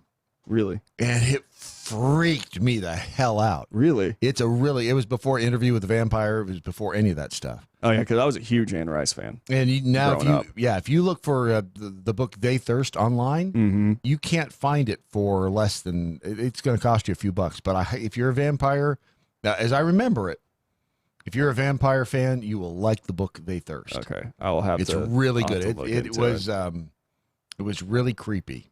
Man, have you seen the preview, the trailer for the It 2? No, but I saw where it's. Is it coming out soon? Yeah. So finally, we, my fiance and I went to go see John Wick 3. Okay. And for some odd reason, they decided before an action movie to play nothing but horror movie intros, with the exception of X-Men. And one of them was It 2. Right. And it was, honest to God, one of the creepiest damn trailers I have ever seen in my life. They did the newest version of It that they did. It was the freakiest, because usually Stephen King's books do not translate well to movie form, because they're very you really have to get in your head. Shawshank was good. Oh yeah. But it didn't involve the supernatural as much as the rest of them. Yeah. But it was the books are generally far scarier than the movies. Yeah. But this most recent It was really terrifying. If you get the chance, go and watch the trailer if you can stomach that kind of thing, because what it is, Like it's this woman going and visiting an old woman, right? Who apparently is somehow related to Pennywise. Yeah, and the woman just acts creepy the entire time and does weird things like in the background, and it's like at one point in time, like she goes into this kitchen and she doesn't turn on the light or anything, but she's getting tea or something. She's saying weird stuff like, you know what they say about this town? Once you get here, you die here. You know, and then at one point in time, like it's focusing on the background, and for no particular reason, like the woman suddenly like supernaturally shuffles by and she's completely naked in the dark, you know, and you're like, whoa. Why? There's something really creepy about a naked old woman for some reason. There really is, man. I don't know what it is. But there's something creepy about it. But it's not right. It was, by the way, to bring things full circle, the guy who plays the Russian government operative in Chernobyl, his son is Pennywise the Clown in it. Wait, what? Skarsgård. Really? Bill Skarsgård is the Russian. He's the representative of the Kremlin. Yeah. Right. In Chernobyl. His son is I can't remember his son's name but Skarsgård is also Pennywise the Clown. That's really? Yes. He was also that dude is also in Mamma Mia as one of the fathers. That's so crazy. I know. It's man. It's a very small world. While you're looking that up, this trailer just dropped too. This is for. Well, I'll just play it. You tell me what it's for. Rambo Last Blood. Balboa Productions. I love that he has his own production. In a world of death. Is that Old Town Road? I've watched people I've loved die. Some fast. So he's walking up to a graveyard. Some not enough left to bury. Yeah, I'm gonna take my horse to the Old Town Road. There's your song, by the way. Yep. Till I can't no more. All these years I've kept my secrets. Adrian. But the time has come to face my past. Wow. And if it comes looking for me, they will welcome death. They drew first blood. I want revenge. He will draw last.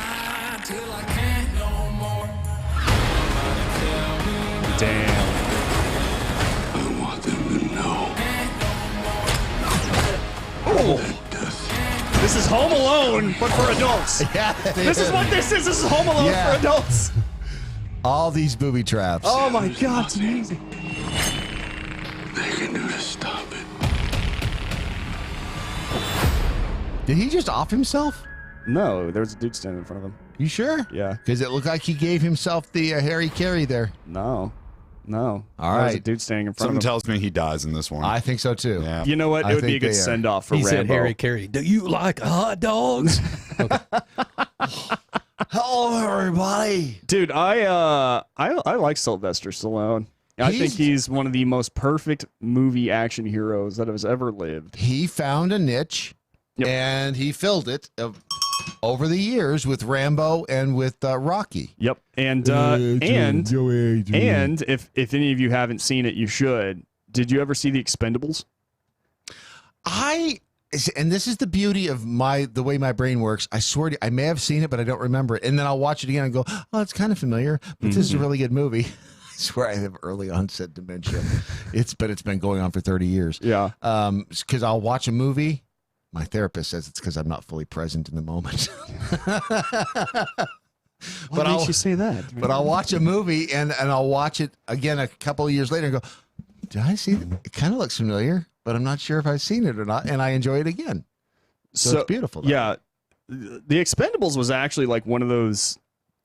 I don't know how to describe it, man. It's like they took every action hero from the last 2 decades. Right. And just threw them together in a movie. Which sounds fun. And was absolutely amazing to watch. It is definitely not a chick flick, for sure. It's Jason Statham, right? It's Jason Statham. It's got is it Statham Jet or Statham? Li. Huh? Is it Statham or Statham? Statham. You sure it's Statham? It's Statham. Is it Statham? Jason Statham. Are you sure? Yep, I'm sure. It's got Jet Li, who I was a huge fan of growing Bruce up. Willis. And does have Bruce Willis. It's got Arnold Schwarzenegger. Yeah, it's got. God, I'm forgetting how many people are in it. There are so many. Because there are like, there's untold amounts of like of heroes. Wasn't Stone Cold in that? Yes, he was.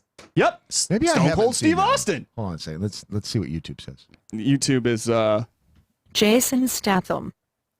That's definitely not right. That's not at all. That's not correct. Whoa. Are you accusing a YouTube video of being wrong? I am definitely going to. I'm a little upset. I just heard that. I've never heard somebody go, Jason Statham? Statham. It's Jason Statham. Are you, wow, are you a communist? What is wrong with you? I love tacos. Hold on, let's see what howtopronounce.com says. Okay. Jason Statham. It's Jason not Statham. It's not Statham. It's Statham. It's Statham. That's funny. I've listened to him say it. He's like, funny. hey, it's Jason Statham. I like hot dogs. Sorry. Okay. I like hot dogs. Here's another one. This is Jason Statham. This is EnglishForums.com. Does anyone know the British pronunciation of Jason's surname? And the way they say it is STUH-TUM. So Statham. Okay, you know what? Jason The only way. No, it is Jason. I can understand Statham. Yeah. I've always thought it was Stutham. Stuff me. Stuff you. Jason Statham. That is ridiculous. I can see Jason Statham. No, it's not Stutham. It's not Statham. It's Statham. Okay, you get that hard A in there. Ring a ding. Get it in there. Hold. Okay, hold on. This is from pronounceitright.com. Mm-hmm. Jason Statham. There it is, Thank baby. you. Thank you. Give Finally. her a medal. Somebody finally got it right. My gosh. Jason Statham. Statham. Okay. Statham. You sure it's not Stuff'em? That's the Nobel Prize right there. Somebody that just knew how to pronounce that. Somebody give that person an award. I don't know. Freaking ridiculous. You sure it's not Stuff'em, huh? It's not Stuff'em. I promise you it's not. It's so crassy. Did you see the story from Arizona of the Air Force pilots, the Luke Air Force Base? They have, this according to the base, they apologized, said the Air Force pilots from Luke Air Force Base did not intentionally draw penis-shaped contrails in the sky during a Tuesday afternoon training flight. This is the official word from the base. Now, this is... I'm actually a little upset about that. If you look at the... Go ahead and if you're just listening, it... I don't know where you'd get a... Oh, yeah, okay, now I do see it. Because it continues over there on the right-hand side. Okay, so you find the giant penicular shape there up the middle. Penicular? And the testicular shape there at the base, which is where you would expect to find them. Now, the base says, again, they did not intentionally draw this with their $80 gazillion jets that they were flying. However, I would like to point out that back in November of 2017, there was another article, male genitalia drawn in the sky over Washington by Navy pilots. And if you take a look at this particular contrail drawing, you will see he did that on purpose. It is the same shape. That is a well drawn sky penis. That is a. I mean, I don't know where you'd find the sky vagina for that, but it would be a monster. I'm slightly upset that the first one wasn't real, wasn't intentional. Oh, of course it was intentional. Look, they're lying through their teeth when they I say hope that. so. Of course they're lying. I hope so, because my whole entire thought about this is, look, you're going to test fly, right? Yes. You know, you're trying to make sure that our equipment works. Thank you're you. testing out all sorts of different kinds of of maneuvers, if you will. Yes. What is a more complicated Thank you. If you were a jet and said, go draw a penis in the sky, you wouldn't know how to do it. I wouldn't know how to do it. These guys are freaking talented. Sorry, you're not going to have a penis. To be able to sit there and because you're in a jet, you can't even see the damn contrail. You got to figure it out. However the hell they figure it out flying a jet. And let's also think about the what's the word I'm looking for? The advantages of warfare here. Let's say you go to an enemy country and you draw a big ass dong in the sky. Right. Everyone's going to be looking at that dong. And we can just roll in, surprise attack. Thank you. The arrival of our armies will be heralded by a sky dick. What a huge dick. That is in the sky. That's Pipe down, we're coming in dry. By the way, the sky penis, it is here. That entire segment brought to you by The Rich Solution at therichsolution.com. The Rich Solution to all of your problems can be found at therichsolution.com. I think we've caused enough problem here. We should probably just wrap this whole thing up now. What do you mean it's last call? Yeah. You can jump on the train whistle and the giant penis in the sky. It's the end of Doc Thompson's Daily Mojo. But before we go, as always, let's find out what we learned today. We learned that getting your tips dunked costs you more if you're a woman. It just does. It's a fact of life. We learned that Ron blows a hell of a didgeridoo. Yes, he does. And we learned that the Pokemon twist will cost you an extra $20. Same as downtown. Pretty much. Yeah. Pretty much. The Brandon Morris from redstate.com. What, if anything, did you learn today? I learned that if you want true justice, call Didgeridoo Man.